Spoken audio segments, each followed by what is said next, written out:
ನಮಸ್ಕಾರ. Vishwavani TV special ಸಂದರ್ಶಕ ಕಾರ್ಯಕ್ರಮಕ್ಕೆ ಸ್ವಾಗತ. ಇತ್ತೀಚಿನ ದಿನಗಳಲ್ಲಿ ಚಂದನವನದಲ್ಲಿ ಹೊಸ ಪ್ರತಿಭೆಗಳು ಹೊಸ ಪ್ರಯತ್ನ ಮಾಡ್ತಿದ್ದಾರೆ. ವಿಶೇಷವಾಗಿ ಸ್ಪೆಷಲ್ ಶೀರ್ಷಿಕೆಯಲ್ಲೇ ಗಮನ ಸೆಳೆತಿದ್ದಾರೆ.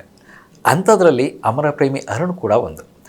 ಟೈಟಲ್ ಕೇಳಿದ ತಕ್ಷಣ ಎಲ್ರಿಗೂ ಒಂದಷ್ಟು ರೋಮಾಂಚನ ಆಗುತ್ತೆ, ಏನು ಈ ಮಟ್ಟಕ್ಕೆ ಟೈಟಲ್ ಇದೆ ಅಂಥೇಳಿ. ಹೌದು, ನಿಜವಾಗಿಯೂ ಅಮರ ಪ್ರೇಮಿ ಅರುಣ್ನಲ್ಲಿ ಒಂದು ಕಾಡುವ ಗಾಢವಾದ ಪ್ರೇಮ ಕಥೆ ಇದೆ. ಹಾಗಾದರೆ ಅಮರ ಪ್ರೇಮಿ ಅರುಣ ಏನು, ಆತನ ಏಮೇನು ಮತ್ತು ಹೇಗೆ ಸಾಗುತ್ತೆ ಕತೆ, ಈ ಬಗ್ಗೆ ಮಾತಾಡಲಿಕ್ಕೆ ನಮ್ಮ ಜೊತೆ ಇವತ್ತು ಚಿತ್ರದ ನಿರ್ದೇಶಕರು ಪ್ರವೀಣ್ ಕುಮಾರ್ ಇದ್ದಾರೆ. ಹಾಗೆ ಚಿತ್ರದ ಮುಖ್ಯ ಪಾತ್ರದ ಅಭಿನಯಿಸಿರುವಂತಹ ಕೃತಿ ಭಟ್ ಕೂಡ ನಮ್ಮ ಜೊತೆ ಇದ್ದಾರೆ. ಇಬ್ಬರಿಗೂ ನಮ್ಮ ಕಾರ್ಯಕ್ರಮಕ್ಕೆ ಸ್ವಾಗತ. ಪ್ರವೀಣ್, ನಮಗೆ ಟೈಟಲ್ ಕೇಳಿದಾಗೆ ತುಂಬ ಖುಷಿ ಅನಿಸುತ್ತೆ. ಅಮರ ಪ್ರೇಮಿ ಅಂದ ತಕ್ಷಣದಲ್ಲಿ ನಮ್ಮೆಲ್ಲ ಮನಸ್ಸಲ್ಲಿ ಕುಳಿತುಕೊಂಡ್ಬಿಡುತ್ತೆ, ಇದು ಅಮರ ಪ್ರೇಮ ಕಥೆ ಅಂತೇಳಿ. ಅಲ್ಲಿ ಅರುಣ ಅಂತ ಕೇಳಿದಾಗ ಇದು ಅರುಣನ ಪ್ರೇಮ ಕಥೆಯ ಅಂಥೇಳಿ ಒಂದು ಮನಸ್ಸಿಗೆ ಬಂದೇ ಬರುತ್ತೆ. ಇದು ಪ್ರೇಮ ಕಥೆಯ ಅಥವಾ ಕಾಮಿಡಿಯಲ್ಲಿ ಸಾಗುವ ಪ್ರೇಮ ಕಥೆಯ ಸೆಂಟಿಮೆಂಟ್ ಕೂಡ ಬರ್ತಿದೆಯಾ, ಹೇಗೆ ಅಂತ? ಅಂದರೆ ಹೇಳಕ್ಕೆ ಹೊರಟಿರೋ ಮುಖ್ಯ ವಿಷಯ ಇದೆಯಲ್ಲ, ಅದು ಪ್ರೇಮ ಕಥೆ. ಅದನ್ನು ನಾವು ನಗು ಮೂಲಕ, ಆಮೇಲೆ ಮನೆತನದ ನಂಟುಗಳ ಮೂಲಕ ಹೇಳಿದ್ದೀವಿ. ಅಂದರೆ ಅಪ್ಪ ಅಮ್ಮ ಅಜ್ಜಿ ಈ ಥರದ ನಂಟುಗಳ ಮೂಲಕ, ಗೆಳೆಯ ಈ ಥರದ ನಂಟುಗಳ ಮೂಲಕ ನಾನು ಒಂದು ಪ್ರೇಮ ಕಥೆ ಹೇಳೋಕ್ಕೆ ಹೊರಟಿದ್ದೀನಿ. ಹಾಗಾಗಿ ಇದು ಅಮರ ಪ್ರೇಮಿ ಅರುಣ್. ಹೌದು, ಅಮರ ಪ್ರೇಮಿ ಅರುಣ್ ಜೊತೆಗೆ ಇವರೆಲ್ಲರದ್ದು ಕತೆ. Romantic comedy drama. ಸೊ ಎಲ್ಲವೂ ಇದೆ. ನಮ್ಗೆ ಅಮರ ಅಂತ ಕೇಳಿದ ತಕ್ಷಣದಲ್ಲಿ ಒಂದಷ್ಟು ಜೂಲಿಯಸ್ ಸೀಸರ್ ಇರ್ಬೋದು, ಆ ರೀತಿಯ ಕಥೆ, ಹೊಸ ಅಂದ್ರೆ ಏನು ನಾವು ಕಾದಂಬರಿಗಳಲ್ಲಿ ಓದಿದ್ವಿ, ಆ ರೀತಿಯ ಪ್ರೇಮ ಕಥೆ ನೆನಪಾಗುತ್ತೆ. ಅಂದ್ರೆ ಇದಕ್ಕೆ ಕಾದಂಬರಿ ಟಚ್ ಇದೆಯಾ ಅಥವಾ ಸಾಮಾನ್ಯವಾಗಿ ನಡೆಯುವಂಥ ಪ್ರೇಮ ಕಥೆಯಾ? ಕಾದಂಬರಿ ಟಚ್ ಅಂತ ನೀವು ಹೇಳೋದಾದ್ರೆ ಆ ಲೇಯರ್ಗಳಲ್ಲಿ ಕೆಲಸ ಮಾಡ್ತಿರ್ತದೆ ಕಾದಂಬರಿ. ಒಂದು ಸಣ್ಣ ಕಥೆ ತನ್ನ ಮಿತಿಯನ್ನು ಮೀರೋದು ಕಥೆಗಳಿಗೆ ಅಥವಾ ಅಲ್ಲಿನ ಪಾತ್ರಗಳಿಗೆ ಬೇರೆ ಬೇರೆ ಆಯಾಮಗಳನ್ನು ಕೊಟ್ಟಾಗ ಆ ಆಯಾಮ ಇಲ್ಲಿನ ಪಾತ್ರಗಳಿಗೂ ಇದ್ದಾವೆ. ಆಮೇಲೆ ಇಲ್ಲಿ ಸುಮಾರು ಪಾತ್ರಗಳಿದ್ದಾವೆ. ಸೊ ಆ ನಿಟ್ಟಿನಲ್ಲಿ ನೋಡಿದ್ರೆ ಅಮರ ಪ್ರೇಮಿಯರು ಒಂದು ಪ್ರೇಮ ಕಾದಂಬರಿ. ಕೃತಿ, ಟೀಸರ್ ನೋಡಿದಾಗ ಅಥವಾ ಟ್ರೈಲರ್ ನೋಡಿದಾಗ ನಿಮ್ಮ ಪಾತ್ರ ನೋಡಿದ್ರೆ ತುಂಬ ಖುಷಿ ಅನಿಸುತ್ತೆ. ಎಷ್ಟು ಮುದ್ದಾಗಿ ಕಾಣಿಸ್ತೀರ, ಆಮೇಲೆ ಬೋಲ್ಡಾಗಿ ನಟಿಸಿದಾರೆ. ಅಂದರೆ ಒಂದಷ್ಟು ಡೈಲಾಗ್ಗಳಿರ್ಬೋದು, ಆ ಸನ್ನಿವೇಶಗಳಿರ್ಬೋದು, ಅದೆಲ್ಲವನ್ನು ನೋಡಿದಾಗ ಖುಷಿ ಕೊಡುತ್ತೆ. ಈ ಸಿನಿಮಾದ ಕತೆ ಕೇಳಿದಾಗ ಹೇಗೆ ಅನಿಸ್ತು ಫಸ್ಟ್ ಟೈಮ್ ನಿಮಗೆ? ಸಿನಿಮಾ ಕಥೆ ಕೇಳಿದಾಗ ನಾನು ರಶ್ಮಿಯಾಗೆ ಕೇಳಿಸ್ಕೊಳ್ಳೋಕೆ ಟ್ರೈ ಮಾಡಿದೆ. ಫಸ್ಟು ನಾನೇನು ಪ್ಲೇ ಮಾಡ್ತಾಯಿದ್ದೀನಿ ಏನು ಅಂತ. ಆದರೆ ಕೇಳಿಸ್ಕೊತಾ ಹೋದಂಗೆ ಇಲ್ಲಿ ಯಾರ್ಯಾರು ಇದ್ದಾರೆ, ಏನೇನೋ ಕತೆ ನಡೀತಾ ಇದೆ, ಇದು ಜಸ್ಟ್ ಒಂದು ಲವ್ ಸ್ಟೋರಿ ಅಲ್ಲ, ಇಲ್ಲಿ ಕಾಮಿಡಿ, ಎಮೋಷನ್ಸ್, ಎಲ್ಲ ಥರದ ಎಮೋಷನ್ಸು ಹೋಗ್ತಾ ಇದೆಯಲ್ಲ ಅಂತ. ಬಟ್ ನನಗೆ ಒಂದು ಪರ್ಸ್ನಲ್ ಸ್ಯಾಟಿಸ್ಫ್ಯಾಕ್ಷನ್ ಇತ್ತು ನೋಡಿದಾಗ. ಓಕೆ, ನನಗೊಂದು ಟಿಪಿಕಲ್ ಕಾಲೇಜ್ ಹುಡುಗಿ ಕತೆ ಹೇಳ್ಬೋದು ನನ್ನ ಥ್ರೂ ನನಗೆ. ಸೊ ಆ ಥರ ಜಾಗಗಳು ನನಗೆ ಎಷ್ಟೊಂದು ಕಡೆ ಕತೆನಲ್ಲಿ ಸಿಗ್ತಾ ಹೋಯಿತು. ಸೊ ಇಟ್ ವಾಸ್ ಒಂದು ನಮ್ಮ ನಾಡಲ್ಲಿ ನಡೆಯುವಂಥದ್ದು, ನಮ್ಮದೇ ಕತೆಗಳನ್ನು ಹೇಳೋದು, ಅದು ಬೇರೆ ಯಾವುದೋ ನನಗೆ ರಿಲೇಟಬಲ್ ಇಲ್ದಿರೋ ಕತೆಗಳನ್ನ ಹೇಳೋದು, ಅದು ಬೇರೆ ಥರ. ಸೊ ಫಸ್ಟ್ ಕತೆ ಕೇಳಿದಾಗ ಓಕೆ, ಇದು ನಮ್ಮ ಸುತ್ತಮುತ್ತ ನಡೆಯೋ ಕತೆನೇ ಹೇಳೋದ್ರಲ್ಲಿ, ಅದರಲ್ಲೂ ಒಂದು ಪಾರ್ಟ್ ಆಗಿರೋದ್ರಲ್ಲಿ, ಅದರಲ್ಲೂ ಒನ್ ಆಫ್ ದ ತುಂಬ ರಿಲೇಟಬಲ್ ಕ್ಯಾರೆಕ್ಟರ್ಸ್ ಆಗಿ ಪ್ಲೇ ಮಾಡೋದ್ರಲ್ಲಿ ಇನ್ನೂ ಜಾಸ್ತಿನೇ ಖುಷಿ ಆಯಿತು. ಹಾಗೆ ಪ್ರವೀಣ್, ಅಮರ ಕತೆ, ಅಮರ ಪ್ರೇಮ ಕತೆ. ಸೊ ಅಂದರೆ ನಮ್ಗೇನು ಅನಿಸುತ್ತೆ ಅಂತ ಹೇಳಿದ್ರೆ, ಇದು ಬಳ್ಳಾರಿ ಸುತ್ತಮುತ್ತ ನಡೆಯುವಂತಹ ಕತೆ. ಹೌದು, ಎಲ್ಲರಿಗೂ ಕನೆಕ್ಟ್ ಆಗುತ್ತೆ ಅಂತೇಳಿ ಈಗಾಗಲೇ ನೀವು ಟೀಸರಲ್ಲಿ ಹೇಳ್ಬಿಟ್ಟಿದ್ದೀರಾ, ಖಂಡಿತವಾಗಿ ಆಗುತ್ತೆ ಅಂತೇಳಿ. ನಮ್ಗನ್ಸುತ್ತೆ ಸೊ ಇದು ಎಲ್ಲೋ ಪ್ರವೀಣ್ ಜೀವನದಲ್ಲಿ ನಡೆದಂತಹ ನೈಜ ಕಥೆ ಅಂತ ಹೇಳಿ. ಹಂಗೇನಿಲ್ಲ ಸರ್, ಇದು ಆಟೋಬಯೋಗ್ರಫಿಕಲ್ ಅಲ್ಲ. ಅಂದರೆ ಬಳ್ಳಾರಿಯಲ್ಲಿ ಮಾಡಿರೋದ್ರಿಂದ, ಅದೊಂದು ಅಂದರೆ ನನಗೆ ಗೊತ್ತಿರೋ ಜಾಗಗಳಲ್ಲಿ ಮಾಡಿರೋದ್ರಿಂದ ಅದು ಒಂದಷ್ಟು ಮಂದಿಗೆ ಅನಿಸ್ಬೋದು. ಆಮೇಲೆ ಒಂದು ಡಿಸ್ಪ್ಲೇಸ್ಮೆಂಟ್ ಇತ್ತು ನನ್ನ ಬದುಕಲ್ಲಿ. ತಂದೆ ಪೊಲೀಸ್ ಡಿಪಾರ್ಟ್ಮೆಂಟಲ್ಲಿ ಕೆಲಸ ಮಾಡ್ತಿದ್ರು ಅವರು. ನಾನು 1ರಿಂದ 7ನೇ ಕ್ಲಾಸನ್ನು 3 ಶಾಲೆಯಲ್ಲಿ ಓದಿದ್ದೀನಿ. 1-2 ವರ್ಷ ಆದಮೇಲೆ ಅವ್ರಿಗೆ ಟ್ರಾನ್ಸ್ಫರ್ ಆದ ತಕ್ಷಣ ನನಗೂ ಶಾಲೆ ಟ್ರಾನ್ಸ್ಫರ್ ಆಗ್ತಿತ್ತು. ಹಾಗೆ ನನಗೆ ತಿಳುವಳಿಕೆ ಗೊತ್ತಾಗೋ ಹೊತ್ತಿಗೆ ನಾನು 5ನೇ ಕ್ಲಾಸಿಂದ ಹರಪನಹಳ್ಳಿ ಅನ್ನೋ ಊರಲ್ಲಿದ್ದವನು, ಈಗ ವಿಜಯನಗರ ಜಿಲ್ಲೆಯಲ್ಲಿದ್ದದು, ಅಲ್ಲಿದ್ದವನು ಬಳ್ಳಾರಿಗೆ ನಾನು ಹೋದೆ ವಾಪಸ್ಸು. ಆವಾಗ ಅಷ್ಟೊತ್ತಿಗೆ ನನಗೆ ನನ್ನ ಗೆಳೆಯರ ಬಳಗ ಎಲ್ಲ ತಲೆಯಲ್ಲಿ ರಿಜಿಸ್ಟರ್ ಆಗ್ತಿತ್ತು. ಆ ಡಿಸ್ಪ್ಲೇಸ್ಮೆಂಟ್ ಇದೆಯಲ್ಲ, ಅದರಿಂದ ನನಗೆ ಅಲ್ಲಿನ ಗೆಳೆತನಗಳು ನಿಧಾನಕ್ಕೆ ಕಳೆದೋದು. ಸೊ ಈ ಕಳೆದುಕೊಳ್ಳೋದಿದೆಯಲ್ಲ, ಅಂದರೆ ಅಷ್ಟು ಹತ್ತಿರ ಇರೋ ಒಂದು ನಂಟು ಕಳೆದುಕೊಳ್ಳೋದಿದೆಯಲ್ಲ, ಅದು ನನಗೆ ಒಂದು ಈ ಗೆಳೆಯರ ನಡುವೆ, ಹೌದು ಅದನ್ನು ನಾನು ಹುಡುಗ ಹುಡುಗಿ ನಡುವೆ ಹೇಳ್ಬೋದಾ ಅಂತ ಅಂದಾಗ ಈ ಕತೆ ಹೊಳೆದಿತ್ತು. ಓಕೆ, ಈ ಡಿಸ್ಪ್ಲೇಸ್ಮೆಂಟ್ ಆಗಿರೋ ಒಬ್ಬ ಹುಡುಗ ಹುಡುಗಿಯ ಕತೆ ಹೇಳ್ಬೋದಾ ನಾನು? ಯಾಕಂದರೆ 90s ಕಿಡ್ಡು ಕನೆಕ್ಷನ್ ಮತ್ತೆ ವಾಪಸ್ ಸಿಗೋದು ಭಾಳ ಕಷ್ಟ ಆಗುತ್ತೆ. ಅಂದರೆ ಈಗಿನ ಪ್ರೇಮಿಗಳಿಗೆ ತುಂಬ ದೊಡ್ಡ ಅಡ್ವಾಂಟೇಜ್ ಅಥವಾ ಹುಡುಗ ಹುಡುಗಿಯರ ದೊಡ್ಡ ಅಡ್ವಾಂಟೇಜ್ ಏನಂದರೆ ನಾವು ಎದುರಿನವ್ರನ್ನ ತುಂಬ ಈಸಿಯಾಗಿ ಕನೆಕ್ಟ್ ಆಗ್ಬೋದು. ಅಂದರೆ ಸಂಪರ್ಕ ಇದೆಯಲ್ಲ, ಸಂಪರ್ಕಕ್ಕೆ ಸಾಧನಗಳು ತುಂಬ ಬೇಗ ಇದ್ದಾವೆ. ಅವಳ ಇಷ್ಟ ಕಷ್ಟಗಳು ಅಥವಾ ಅವನ ಇಷ್ಟ ಕಷ್ಟಗಳನ್ನೆಲ್ಲ ತಿಳ್ಕೊಬೋದಕ್ಕೆ ತುಂಬ ಹೊತ್ತು ಹಿಡಿಬೇಕಾಗಿಲ್ಲ. ಈಗ ಉಳ್ಕೊಳ್ಳೋದು ಬಹಳ ಕಷ್ಟ ಈಗ. ಅಂದರೆ ಇಬ್ಬರು ಒಪ್ಕೊಂಡ ಮೇಲೆ ಉಳ್ಕೊಳ್ಳೋದಿದೆ ಬದುಕಿಡಿ, ಅದು ಕಷ್ಟ ಈಗ. ಈ 90s ಕಿಡ್ ಹುಡುಗನಿಗೆ ಆ ಸಂಪರ್ಕ ಕಷ್ಟ ಆಗ್ತಿದೆ. ಕಾವ್ಯ ಎಲ್ಲಿದ್ದಾಳೆ ಅನ್ನೋದೇ ಇವನ್ ಕಷ್ಟ ಈಗ. ಯಾಕಂದರೆ 27 ವರ್ಷ ಆಗ್ಬಿಟ್ಟಿದೆ. ಈ ಮನೆಯವರೆಲ್ಲರೂ ಕುತ್ತಿಗೆ ಮೇಲೆ ಇಚ್ಚಿಕ್ತಾ ಇದ್ದಾರೆ, ಮದುವೆ ಆಗ್ಬೇಕು ನೀನು ಅಂತ. ಆದರೆ ಇವನು ಕಾವ್ಯ ಹುಡುಕ್ತಾ ಇದ್ದಾನೆ. ಕಾವ್ಯ ಏನಾದ್ಲು, ಅವಳಿಗೆ ಏನಾಗಿದೆ ಅಂತ ಗೊತ್ತಾಗೋವರೆಗೂ ನಾನು ಮುಂದಕ್ಕೆ ಹೋಗಲ್ಲ ಅಂತ. ಸೊ ಹೀಗೆ ಒಂದು ಫ್ಯಾಮಿಲಿ ಪ್ರೆಷರ್ ಒಂದು ಇರುತ್ತೆ. ಅಂದರೆ ಫ್ಯಾಮಿಲಿಗೆ ತನ್ನದೇ ಆದ ಪ್ರೆಷರ್ಗಳಿರ್ತವೆ. ಅಂದರೆ ವಯಸ್ಸಿಗೆ ಬಂದ ಮಗ ಅಥವಾ ವಯಸ್ಸಿಗೆ ಬಂದ ಮಗಳು ಇನ್ನೂ ಮದುವೆ ಆಗಿಲ್ಲ ಅಂತಾದರೆ ಅವ್ರ ಸುತ್ತಮುತ್ತ ಇರೋರು ಯಾಕೆ ಏನು ಅಂತ ಕೇಳಕ್ಕೆ ಶುರು ಮಾಡ್ತಾರೆ. ಸೊ ಈ ಪ್ರೆಷರ್ಗಳಲ್ಲಿ ಇರುವ ಅಥವಾ ಮನೆಯವ್ರಿಗೆ ಇರುತ್ತೆ. ಈಗ ನನ್ನ ಅಜ್ಜಿಗೆ ಅಥವಾ ನನ್ನ ಅಜ್ಜನಿಗೆ ನಮ್ಮ ಮೊಮ್ಮಗನ ಮದುವೆ ನೋಡಬೇಕು ಅನ್ನೋದು ಎಲ್ಲರದು ಒಂದು ಬಯಕೆ ಇದ್ದೇ ಇರುತ್ತೆ. ನಮ್ಮ ಸಿನಿಮಾದಲ್ಲೂ ಕೂಡ ಈ ಪೋರ್ಷನ್ ಇದೆಯಲ್ಲ, ಅಂದರೆ ಮನೆಯ ಕಿರಿಯರ ಮದುವೆ ನೋಡೋದು ಅಥವಾ ಅವರ ಬದುಕಿಗೆ ಸಂಬಂಧಪಟ್ಟ ಸಂಭ್ರಮಗಳನ್ನು ನೋಡೋದು, ಅದು ತುಂಬ ಖುಷಿ ತರುತ್ತೆ. ಅಂಥ ವಿಷಯಗಳಲ್ಲಿ ಈಗ ಸಿಕ್ಕಾಕೊಂಡಿದ್ದಾನೆ ಅರುಣ್. ಈಗ ಹೊರಗೆ ಬರಬೇಕು ಅಂದರೆ ಅವನು ಕಾವ್ಯನ ಹುಡುಕ್ಲೇಬೇಕು. ಸೊ ಹಂಗೆ ಹುಡುಕೋ ಹೊತ್ತಲ್ಲಿ ಇರುವ ಅರುಣನ ಕತೆ. ಬ್ಯೂಟಿ. ಕೃತಿ ಇದು ಕಾವ್ಯಳ ಪ್ರೇಮ ಕತೆ. ಸೊ ಕಾವ್ಯ ಕೂಡ ಸಾಕತ್ತೆ, ಅದರಲ್ಲಿ ಕೃತಿ ಕೂಡ ಇಂಪಾರ್ಟೆಂಟ್ ಆಗ್ತಾರೆ. ಕೃತಿ ನೋಡಿದರೆ ಮುಗ್ಧವಾದ ಹೆಣ್ಮಗಳು. ಸಿನಿಮಾದಲ್ಲಿ ಆ ಡೈಲಾಗ್ ನೋಡಿದರೆ ರಗಟಾಗಿ ಆರ್ಭಟಿಸುವ, ಎಲ್ಲರಿಗೂ ಟಕ್ಕರ್ ಕೊಡುವಂಥ ಪಾತ್ರ. ಈ ಪಾತ್ರ ಹೆಂಗೆ ಕನೆಕ್ಟ್ ಆಯ್ತು ನಿಮಗೆ ಅಂತ? ಹೆಂಗೆ ಕನೆಕ್ಟ್ ಆಯಿತು ಅಂದರೆ ಬೇಸಿಕಲಿ ನನಗೆ ಆ ಟೈಮ್ನಲ್ಲಿ ಒಂದು ಕೇಳಿದಾಗ ಅದಕ್ಕೆ ಪ್ರಿಪೇರ್ ಆಗೋ ಹೊತ್ತಲ್ಲಿ ಇವಳು ಯಾರು ರಶ್ಮಿಗೆ ಏಜ್ ಎಷ್ಟು, ಏನು ಕೆಲಸ, ಏನೆಲ್ಲ ನೋಡಿದಾಗ ರಶ್ಮಿ ಒಂದು ಟಿಪಿಕಲ್ ಕಾಲೇಜ್ಗೆ ಹೋಗೋ ಹುಡುಗಿ. ಅವಳು ಊರಲ್ಲಿರೋದೆಲ್ಲ ಜೋರಾಗೆ ಮಾಡ್ಕೊಂಡು ಓಡಾಡ್ತಾಳೆ. ಮನೆಗೆ 6 ಗಂಟೆ ಒಳಗಡೆ ನೀಟಾಗಿ ಬಂದು ಸೇರ್ಕೊತಾಳೆ. ಅವಳಿಗೆ ಸೀನಾ ಬಾಯ್ ಫ್ರೆಂಡು ಇಲ್ಲ ಫುಲ್ಲು ಜೋರಾಗಿ ಸೀನನ್ನು ಆಟ ಆಡಿಸ್ಕೊಂಡು ಓಡಾಡ್ಕೊಂಡಿರ್ತಾಳೆ. ಆದ್ರೂ ಶೀಸ್ ಇನ್ ಹರ್ ಲಿಮಿಟ್ಸ್, ಅವಳಿಗೆ ಗೊತ್ತು. ಆ ಥರದ್ದೆಲ್ಲ ನೋಡಿದಾಗ ನಾನು ಕಾಲೇಜ್ ಓದ್ತಾ ಇದ್ದೆ ಆವಾಗ. ಸೊ ನನಗೆ ಓಕೆ ನನ್ನ ಸುತ್ತಮುತ್ತ ತುಂಬ ಜನ ಇದ್ದಾರಲ್ಲ ರಶ್ಮಿ ಥರದವರು ಅಂತ. ಇನ್ಫ್ಯಾಕ್ಟ್ ಇವರು ಹೇಳಿದ್ದೀನಿ ಎಷ್ಟೋ ಸಲ, ಸರ್ ರಶ್ಮಿ ಸೀನಾ ಮಾತಾಡೋ ಎಷ್ಟೋ ಡೈಲಾಗ್ಗಳು ನನ್ನ ಫ್ರೆಂಡ್ಸ್ ಜಗಳಾಡ್ಬೇಕಾದ್ರೆ ಕೇಳಿಸ್ಕೊಂಡ್ಬಿಟ್ಟಿದ್ದೀನಿ sir, same to same lines ಕಿತ್ತಾಡ್ತಾರೆ ಅಂತ. ಸೊ ಅದನ್ನೆಲ್ಲ ಲೈವ್ ನೋಡೋದು, ಇಲ್ಲಿ ಡೈಲಾಗ್ಸ್ ಹೇಳ್ಬೇಕಾದ್ರೆ ಇದ್ದಿದ್ದು ಅದು ಆಟೋಮ್ಯಾಟಿಕ್ಕಾಗಿ ಈಸಿ ಆಗ್ಬಿಡೋದು. ಸೊ ಅಲ್ಲಿ ಕಾವ್ಯ ಅರುಣ್ ಅವ್ರು ಯಾವ ಲೈನ್ನಲ್ಲಿ ಹೋಗ್ತಾ ಇರ್ತಾರಲ್ಲ, ಅದ್ರ ಡೆಡ್ ಆಪೋಸಿಟ್ನಲ್ಲಿ ರಶ್ಮಿ ಸೀನಾ ಹೋಗ್ತಾ ಇರ್ತಾರೆ, ಕಿತ್ತಾಡ್ಕೊಂಡು ಹೊಡೆದಾಡ್ಕೊಂಡು ಆದ್ರೂ ನೀನು ಬೇಕು, ಆದ್ರೂ ಕಿತ್ತಾಡೋದು, ಇಂಥವೆಲ್ಲ ಇತ್ತು. ಬಟ್ ಅದನ್ನು ಟ್ಯಾಕಲ್ ಮಾಡ್ಕೊಂಡು ಹೋಗ್ಬೇಕಾದ್ರೆ ಅದು ತುಂಬ ಫನ್ ಅನ್ನಿಸ್ತಾ ಹೋಯಿತು. ಅದರಲ್ಲಿ ಹೇಗೆ ನನಗದು ಆಪೋಸಿಟ್ ಅಂತಲೂ ಹೇಳಲ್ಲ, ನನ್ನ ಥರ ಇದೆ ಅಂತಲೂ ಹೇಳಲ್ಲ, but it was very easy ಅಂತ. ಅಂದರೆ ತುಂಬ ಏನೋ ಕಷ್ಟ, ರಶ್ಮಿನ ಅರ್ಥ ಮಾಡ್ಕೊಳ್ಳೋದು ಕಷ್ಟನೇ ಇರಲಿಲ್ಲ ಕ್ಯಾರೆಕ್ಟರ್, ಅದು ಈಸಿಯಾಗಿ ಹೋಗ್ಬೋದಾಗಿತ್ತು. ಸೊ ಹಾಗೆ ಹೋಗ್ತಾ ಹೋಗ್ತಾ ಸೀನನ್ ಜೊತೆ ಅಂದರೆ ಧರ್ಮಣ್ಣ ಅವ್ರ ಜೊತೆ ಆ್ಯಕ್ಟ್ ಮಾಡ್ತಾ ತುಂಬ ಸ್ಮೂತಾಗೆ ರಶ್ಮಿ ಆಗೋಕ್ಕೆ ಈಸಿ ಆಗೋಗ್ಬಿಡ್ತು ಅಲ್ಲಿ. ಪ್ರವೀಣ್, ಇದು ಕಾವ್ಯ ಮತ್ತು ಅರುಣಳ ಪ್ರೇಮ ಕತೆ. ಇದಕ್ಕೆ ಅಥವಾ ಕಾವ್ಯ ಅಥವಾ ಅರುಣ ಈ ರೀತಿಯ ಟೈಟಲ್ ಇಡ್ಬೋದು. ಇದು ಯಾಕೆ ಅಮರ ಪ್ರೇಮಿ ಅರುಣ್ ಅಂತೇಳಿ ಬರಲಿಕ್ಕೆ? ಅಂದರೆ ನೀವು ಅವಾಗಲೂ ಒಂದು ಮಾತು ಹೇಳಿರಿ ಸರ್, ಅಂದರೆ ಇಡೀ ಪ್ರಪಂಚ ಸುಮಾರು ಜನ ಅಮರ ಪ್ರೇಮಿಗಳನ್ನ ಕಂಡಿದೆ. ಆ ಅಮರ ಪ್ರೇಮಿಗಳು ನಮ್ಮ ಸುತ್ತಮುತ್ತಲೂ ಕೂಡ ಇರ್ತಾರೆ. ಸೊ ಅದನ್ನು ಹೆಂಗೆ ಅಂತ ಹೇಳಬೇಕು ಅಂತಂದರೆ, ಒಂದು ಕಾಡುವ ಪ್ರೀತಿಯನ್ನು ಅಥವಾ ಒಲವನ್ನು ಬದುಕಿಡೀ ಹೊತ್ಕೊಂಡು ಹೋಗ್ತಾರಲ್ಲ, ಅವರೆಲ್ಲರೂ ನನ್ನ ಪ್ರಕಾರ ಅಮರ ಪ್ರೇಮಿಗಳೇ. ಒಂದಾಗದೇ ಇರ್ಬೋದು ಅಥವಾ ನನಗಿಷ್ಟನ ಹೇಳ್ಕೊಳ್ಳೋದೇ ಇರ್ಬೋದು ಅವ್ರ ಹತ್ರ. ಆದರೆ ಆ ನೆನಪು ನಮ್ಮಲ್ಲಿದ್ದರೆ ಅವರು ಆ ಪ್ರೇಮ ಅಮರ. ಹಾಗಾಗಿ ಆ ಪ್ರೇಮನ ಹೊತ್ಕೊಂಡು ತಿರುಗಾಡ್ತಿರೋನು ಹೇಳ್ಕೊಂಡಿರ್ಬೋದು, ಹೇಳ್ಕೊಳ್ಳೋದೇ ಇರ್ಬೋದು, ಅವನು ಅಮರ ಪ್ರೇಮಿ. ಈ ಹುಡುಗ, ನಮ್ಮ ಹುಡುಗ ಅರುಣ್ ಆ ಥರದ್ದು ಇದರಲ್ಲೇ ಇದ್ದಾನೆ. ಅಂದರೆ ಅವನಿಗೆ ಹೇಳ್ಕೋಬೇಕು ಅನ್ನೋ ಇದೂ ಸಿಕ್ಕಿಲ್ಲ.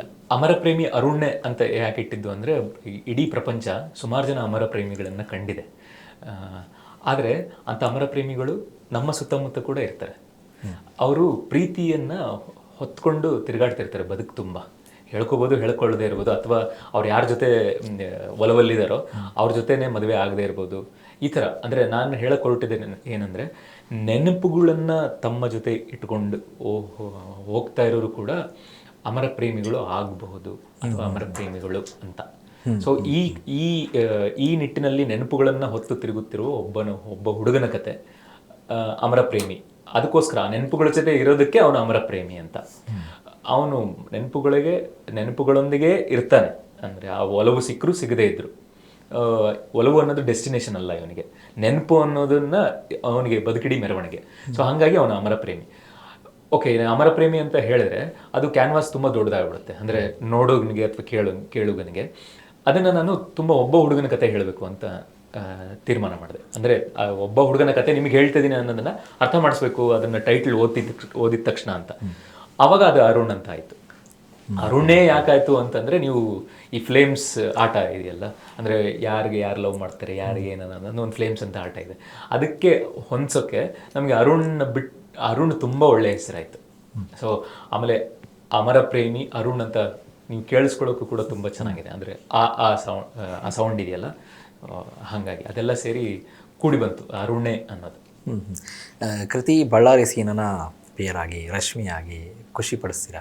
ನಾವು ಟೀಸರಲ್ಲಿ ಅಷ್ಟೇ ನಿಮ್ಮ ರಗಡ್ ಲುಕ್ ನೋಡಿದ್ದೀವಿ, ಆದರೆ ಬಳ್ಳಾರಿ ಸೀನ ಅಂದ ತಕ್ಷಣದಲ್ಲಿ ಒಂದು ಕಾಮಿಡಿ ಪಾತ್ರ ಇದೆ, ಅದು ಕಾಮಿಡಿಯಲ್ಲಿ ಸಾಗುತ್ತೆ.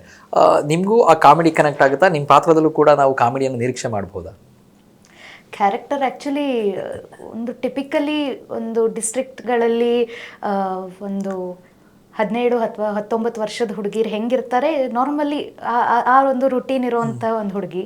ಕಾಮಿಡಿ ಅಂದರೆ ಸೀನಾ ಇದ್ ಕಡೆ ರಶ್ಮಿ ಕಾಮಿಡಿ ಇದ್ದೇ ಇರುತ್ತೆ, ಧರ್ಮಣ್ಣ ಅವ್ರ ಇದ್ಮೇಲೆ ಕಾಮಿಡಿ ಅಲ್ಲಿ ಬೈ ಪ್ರಾಡಕ್ಟಾಗಿ ಬಂದಿರುತ್ತೆ. ಸೊ ಆ ಥರ ಜಾಗಗಳಲ್ಲಿದೆ. ಆದರೆ ರಶ್ಮಿ ಯಾವುದೇ ಒಂದು ಹುಡುಗಿ ಆಗಿರಲಿ, ಅವಳು ಮೇ ಬಿ ಅವಳು ತುಂಬ ಚೈಲ್ಡಿಶ್ ಬಿಹೇವಿಯರ್ ಇರಲಿ, ತುಂಬ ಮೆಚೂರ್ ಆಗಿರಲಿ, ಏನಾದರೂ ಇರಲಿ, ಲೈಫಲ್ಲಿ ಅವಳದು ಸಿಚುಯೇಷನ್ಸ್ ಅಥವಾ ಒಂದು ಲೈಫ್ ಟರ್ನ್ ಬಂದಾಗ she also becomes mature in Har own way ಅನ್ನೋದು ಕೂಡ ಅದೊಂದು ಅವಳಿಗೂ ಒಂದು ಆರ್ಕ್ ಇದೆ. ಸೊ ಆ ಥರ ನೋಡ್ತಾ ಹೋದಾಗ ಅವಳು ಎಲ್ಲೆಲ್ಲಿ ಹೇಗಿರಬೇಕು ಆ ಥರ ಇರೋಂಥ ಹುಡುಗಿ. ಅವಳು ಸೀನನ್ ಜೊತೆ ಇದ್ದ ಕಾಮಿಡಿ ಇರ್ತಾಳೆ, ಮನೆಯಿಂದ ಅಮ್ಮ ಅಥವಾ ಅಣ್ಣ ಫೋನ್ ಮಾಡಿದ್ರೆ ಅಲ್ಲಿಂದನೂ ಬರ್ತಾ ಇದ್ದೀನಿ ಅಂತ ಅಲ್ಲಿ ಸೀರಿಯಸ್ ಆಗಿರ್ತಾಳೆ.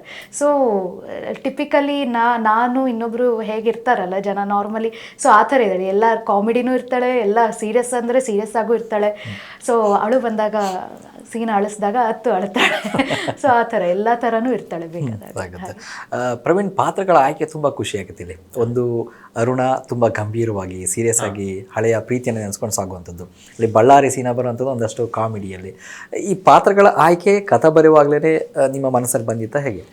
ಬಂದಿತ್ತು ಸರ್. ಯಾಕಂದರೆ ನಾನು ಕತೆ ಬರೆಯುವಾಗ ಒಂದು ಪಾಂಗ್ ಅಂದರೆ ಒಂದು ಕ್ಯಾರೆಕ್ಟರು, ಅದರ ಎದುರುಗಡೆ ಕ್ಯಾರೆಕ್ಟರ್ ಇರುತ್ತಲ್ಲ, ಅಂದರೆ ಗುಣಗಳಲ್ಲಿ ಎದುರಾಳಿ ಆಗಿರುವ, ಈಗ ನಮ್ಮ ಟೀಸರ್ ನೀವು ಕೇಳಿರ್ಬೋದು, 1000 ವರ್ಷಗಳು ಉರುಳಿದರು ಹಳೆಯ ಹುಡುಗಿಯ ನೆನಪಲ್ಲೇ ಇರುವ ಅರುಣ್ ಅಮರ ಪ್ರೇಮಿಯರು. ಸೊ ಅರುಣ್ ಇಂಥವನು. ನನಗೆ ಹೌದು, ನಾನು 80% ಜನ ಹಿಂಗಿರಲ್ಲ ಅಂತ ನಾನು ಸೊಸೈಟಿನಲ್ಲಿ ಅಂದ್ಕೊಂಡ್ರೆ 20% ಇವೊಂದು ಕತೆ ಹೇಳ್ತಿದ್ದೀನಿ, ಅರುಣನ ಕತೆ. ಆದರೆ 80% ಮಂದಿಯ ಕತೆ ಕೂಡ ನಾನು ಹೇಳಬೇಕಾಗಿತ್ತು. ಅದನ್ನು ಹೇಳಿದರೆ ಅರುಣ್ ಎಂಥ ಪ್ರೇಮಿ ಅಂತ ಈಸಿಯಾಗಿ ಗೊತ್ತಾಗ್ತಿತ್ತು. ಸೊ ಹಾಗಾಗಿ ನಾನು ಅವನ ಕ್ಲೋಸ್ ಫ್ರೆಂಡ್ ಆಗಿನೇ ಬಳ್ಳಾರಿ ಸೀನಾ ಕ್ಯಾರೆಕ್ಟರ್, ಈಗ ಧರ್ಮಣ್ಣ ಕಡೂರು ಮಾಡಿದಾರಲ್ಲ ಆ ಕ್ಯಾರೆಕ್ಟರ್ನ ಅವನ ಪಕ್ಕಕ್ಕೆ ಹೆಣೆದಿದ್ದು. ಅದನ್ನು ಹೆಣೆದ ಮೇಲೆ ಆ ಪಾತ್ರನ ತುಂಬ ಚುರುಕಿರೋ ಪಾತ್ರ ಅದು. ಸೊ ನನಗೆ ಹರೀಶ್ ಶರ್ವ ಅವರು ತಮ್ಮ ಆ್ಯಕ್ಟಿಂಗಿಗೆ ಕಣ್ಣುಗಳನ್ನು ಬಳಸೋದು ತುಂಬ ಚೆನ್ನಾಗಿ ಬಳಸ್ತಾರೆ. ಸೊ ನಾನೀಗ ಈ ಒಬ್ಬ ಆ್ಯಕ್ಟರ್ನ ತುಂಬ ಗಂಭೀರವಾಗಿ ಬದುಕಿನ ಫಿಲಾಸಫಿನ ಎಲ್ಲೂ ಒತ್ತಿ ಹೇಳಿದೆ, ತನ್ನ ಬದುಕಲ್ಲಿ ಆಗ್ತಿರೋದನ್ನ ಹೇಳಿದಾಗ ಆ ಫಿಲಾಸಫಿ ತುಂಬ ಚೆನ್ನಾಗಿ ಮುಟ್ಟುತ್ತೆ ಅಂತ ಒಂದು ಕ್ಯಾರೆಕ್ಟರ್ ಅರುಣ್. ಆದರೆ ಆ ಫಿಲಾಸಫಿ ಅಂತ ಹೇಳ್ದೇನೋ ತನ್ನ ಬದುಕನ್ನು ತಾನು ಕಳೀತಾನೆ, ಚುರುಕಾಗಿ ಚಟುವಟಿಕೆಯಿಂದ ತನ್ನ ನೆಚ್ಚಿನ ಹುಡುಗಿ ರಶ್ಮಿ ಜೊತೆ ಕಳೀತಾ ಇರೋನಿಗೂ ಕೂಡ ಬದುಕಲ್ಲಿ ಒಂದು ಫಿಲಾಸಫಿ ಇರುತ್ತೆ. ಎದುರುಗಡೆ ಇರೋರ ಪ್ರೇಮನ ನಾವು ಒತ್ತಾಯದಿಂದ ಪಡಿಬಾರ್ದು ಅನ್ನೋದು ಅವನ ಫಿಲಾಸಫಿ. ಈಗ ನಾನು ಹೇಳಿದ್ನಲ್ಲ, ಅಂದರೆ ಅಮರ ಪ್ರೇಮಿ ಇದ್ದಾನೆ, ಇನ್ಸ್ಟಂಟ್ ಲವ್ ಮಾಡೋ ಸೀನಾ ಕೂಡ ಇದ್ದಾನೆ. ಅವನ ಫಿಲಾಸಫಿ ಏನಂದರೆ, ಎದುರುಗಡೆ ಇರೋ ಹುಡುಗಿಗೆ ಇಷ್ಟ ಇಲ್ಲ ಅಂತ ಹೇಳಿದ ತಕ್ಷಣ ಅವಳಿಂದ ಹೋಗ್ಬಾರ್ದು, ನಾವು ಬೇಡ ಅಂತ ಓದೋರಿಂದ ನಾವು ಹೋಗ್ಬಾರ್ದು. ಇದು ಧರ್ಮಣ್ಣನ ಫಿಲಾಸಫಿ, ಅಂದರೆ ಸೀನನ್ ಫಿಲಾಸಫಿ. ಸೊ ಈ ಥರದ್ದು ಕ್ಯಾರೆಕ್ಟರ್ಗಳನ್ನ ಇಟ್ಟಾಗ ನನಗೆ ಧರ್ಮಣ್ಣ ಅವರು ಮುಗುಳ್ನಗೆ ಸಿನಿಮಾ, ನಾನು ಅದಕ್ಕೆ ಡೈರೆಕ್ಷನ್ ಟೀಮಲ್ಲಿ ಕೆಲಸ ಮಾಡಿದ್ದೆ. ಆ ಹೊತ್ತಿಂದನೂ ನನಗೆ ಗೊತ್ತಿದ್ರು ಈ ಅರುಣನ್ನ ತನ್ನ ಎಕ್ಸ್ಪ್ರೆಷನ್ಸ್ ಮತ್ತು ತನ್ನ ಚುರುಕಿನಿಂದ ಚಟುವಟಿಕೆಯಿಂದ ಸರಿಗಟ್ಟುವ ಒಬ್ಬ ಆ್ಯಕ್ಟರ್ ಬೇಕಾಗಿತ್ತು. ಸೊ ಹಾಗಾಗಿ ಅದಕ್ಕೆ ಧರ್ಮಣ್ಣ ಸಿಕ್ಕರು. ಹರೀಶ್ ಶರ್ವ ಅವರು ಕೂಡ ನನಗೆ ಕಹಿ ಸಿನಿಮಾದಲ್ಲಿ ಗೊತ್ತಿದ್ರು, ಅವರ ಇಂಟೆನ್ಸಿಟಿ ನನಗೆ ತುಂಬ ಚೆನ್ನಾಗಿ ಗೊತ್ತಿತ್ತು. ಸೊ ಹೀಗೆ ಇವರಿಬ್ಬರದ್ದು ಆಯ್ಕೆ ಆಯಿತು. ಇದಕ್ಕೆ ಜೋಡಿಗಳು ಬೇಕು, ಯಾಕಂದರೆ ನಾವು ಯಾವಾಗಲೂ ನಮ್ಮ ಬದುಕು ಕಳೆಗಟ್ಟದೆ ನಮ್ಮ ಜೋಡಿಯಿಂದ ಅಥವಾ ಕಳೆಗುಂದದೆ ನಮ್ಮ ಜೋಡಿಯಿಂದ. ಸೊ ಆ ಕಳೆಗಟ್ಟೋ ಜೋಡಿಗಳು ಯಾರಾಗಬೇಕು ಅಂತಂದಾಗ ನಾನು ದೀಪಿಕಾ ಅವರದ್ದು ಒಂದು 2-3 ರೀಲ್ಸ್ ನೋಡಿದ್ದೆ ಆ್ಯಕ್ಚುಲಿ ಫಸ್ಟ್. ಸೊ ಅದರಲ್ಲಿ ಅವರ ಎಕ್ಸ್ಪ್ರೆಸಿವ್ನೆಸ್ ಇದೆಯಲ್ಲ, ಅದು 2-3 ರೀಲ್ಗಳಲ್ಲಿ ತುಂಬ ವೇರಿಯೇಷನ್ ಇತ್ತು. ಸೊ ಒಂದ್ರಲ್ಲಿ ತುಂಬ ನಗ್ತಾ, ಒಂದ್ರಲ್ಲಿ ತುಂಬ ಸೀರಿಯಸ್. ಈ ವೇರಿಯೇಷನ್ಗಳು ನಾನು ಕಾವ್ಯನ ಬರೆಯುವಾಗ ಇವ್ರನ್ನ ಕಾಣ್ಬೋದಾ ಆ ಕಾವ್ಯನ ಅಂತಂದಾಗ ಹೌದು ಇದರಲ್ಲಿ ಕಾಣ್ಬೋದು ಅಂತ ಅನಿಸ್ತು. ನಾನು ತುಂಬ ಕಷ್ಟಪಟ್ಟಿದ್ದು ರಶ್ಮಿ ಪಾತ್ರಕ್ಕೆ. ಸುಮಾರು ಜನ ಆಡಿಷನ್ಸ್ ಮಾಡಿದೆ ನಾನು, ಯಾಕಂದರೆ ಧರ್ಮಣ್ಣ ಅವ್ರ ಎನರ್ಜಿಗೆ ಮ್ಯಾಚ್ ಮಾಡೋರು ಬೇಕಾಗಿತ್ತು ನನಗೆ. ಸೊ ಕೊನೆಗೆ ಸಿಕ್ಕರು. ಆದರೆ ಇವರು ಹೇಳ್ತಾರಲ್ಲ, ಅವ್ರ ಫೋಟೋಗಳಿಗಿಂತ ಬೇರೆ ಆಗಿದ್ರು. ಅಂದರೆ ಅವರು ನಿಮಗೆ ಆಗಲೇ ಹೇಳ್ತಿದ್ರು, ಅಂದರೆ ಮಾಡಲಿಂಗಲ್ಲೂ ಕೂಡ ಇದ್ದರು ಒಂದಷ್ಟು. ಆ ಮಾಡಲಿಂಗ್ ಫೋಟೋಸನ್ನೆಲ್ಲ ಕಳಿಸಿದ್ರು ನಮಗೆ. ಎದುರುಗಡೆ ಬಂದಾಗ ಇವರು ಎದುರುಗಡೆ ಇದ್ರೂ ಕೂಡ ಹಿಡಿಯಲಾರದಷ್ಟು ಇದ್ವು, ಹಂಗಿದ್ವು ಫೋಟೋಗಳು. ಸೊ ಬೇರೆ ಬೇರೆ ಬಟ್ಟೆಗಳಲ್ಲಿ, ಬೇರೆ ಬೇರೆ ಹೇರ್ ಸ್ಟೈಲ್ಗಳಲ್ಲಿ ಹಾಗೆಲ್ಲ ಇದ್ದರು. ಇವರು ಆರಾಮಾಗಿ ಬಂದಿದ್ದರು. ನನ್ನ ಹುಡುಗರು ಹೇಳ್ತಿದ್ದೆ ಅವರ ಅಂತ, ಆ ಥರದ್ದು. ಬಟ್ ಅವ್ರು ಒಂದು ಲೈನ್ಗಳನ್ನ ತಗೊಂಡು ಆಡಿಷನ್ ಕೊಟ್ಟಿರಲ್ಲ, ಆವಾಗ ಫಿಕ್ಸ್ ಆಯ್ತು. ಎನರ್ಜಿ ಅನ್ನೋದಿದೆಯಲ್ಲ ಎದುರುಗಡೆ ಇರೋ ಆ್ಯಕ್ಟರ್ಗೆ, ಅದು ಮ್ಯಾಚ್ ಆದಾಗ ಯೂಶ್ವಲಿ ನನಗೆ ಅಲ್ಲಿಗೆ ಆ ಕಾಸ್ಟಿಂಗ್ ಮುಗೀತು ಅಂತ, ಅಂದರೆ ಆಯ್ಕೆ ಇನ್ನೇನು ಮುಗೀತು, ನನಗೆ ನನ್ನ ಪಾತ್ರದವರು ಸಿಕ್ಕರು ಅಂತ. ಹಾಗೆ ಆ ರಶ್ಮಿ ಪಾತ್ರನ ಇವರು ಓಕೆ ಮಾಡಿದ್ರು. ಇದೇ ಥರದ್ದು ಸುಮಾರು ಪಾತ್ರಗಳಿದ್ದಾರೆ. ಅಂದರೆ ಪದ್ಮಶ್ರೀ ಮಾತಾಬಿ ಮಂಜಮ್ಮ ಜೋಗತಿ ಕೂಡ ಇದ್ದಾರೆ ಸಿನಿಮಾದಲ್ಲಿ. ಅವ್ರ ಪಾತ್ರ ಇಡೀ ಸಿನಿಮಾನ ತಿರುವು ಕೊಡೋ ಪಾತ್ರ. ಅದೇ ಥರ ಅದಕ್ಕೆ ನನಗೆ ಅದೇ ಎನರ್ಜಿ ಇರೋರು ಬೇಕು. ಅವ್ರು ಬಂದು ಏನಾದರೂ ಹೇಳಿದ್ರೆ ಆ ಕ್ಯಾರೆಕ್ಟರು ಅದನ್ನು ಜನಕ್ಕೆ ತುಂಬ ಈಸಿಯಾಗಿ ನಂಬಿಕೆ ಹುಟ್ಟಬೇಕು.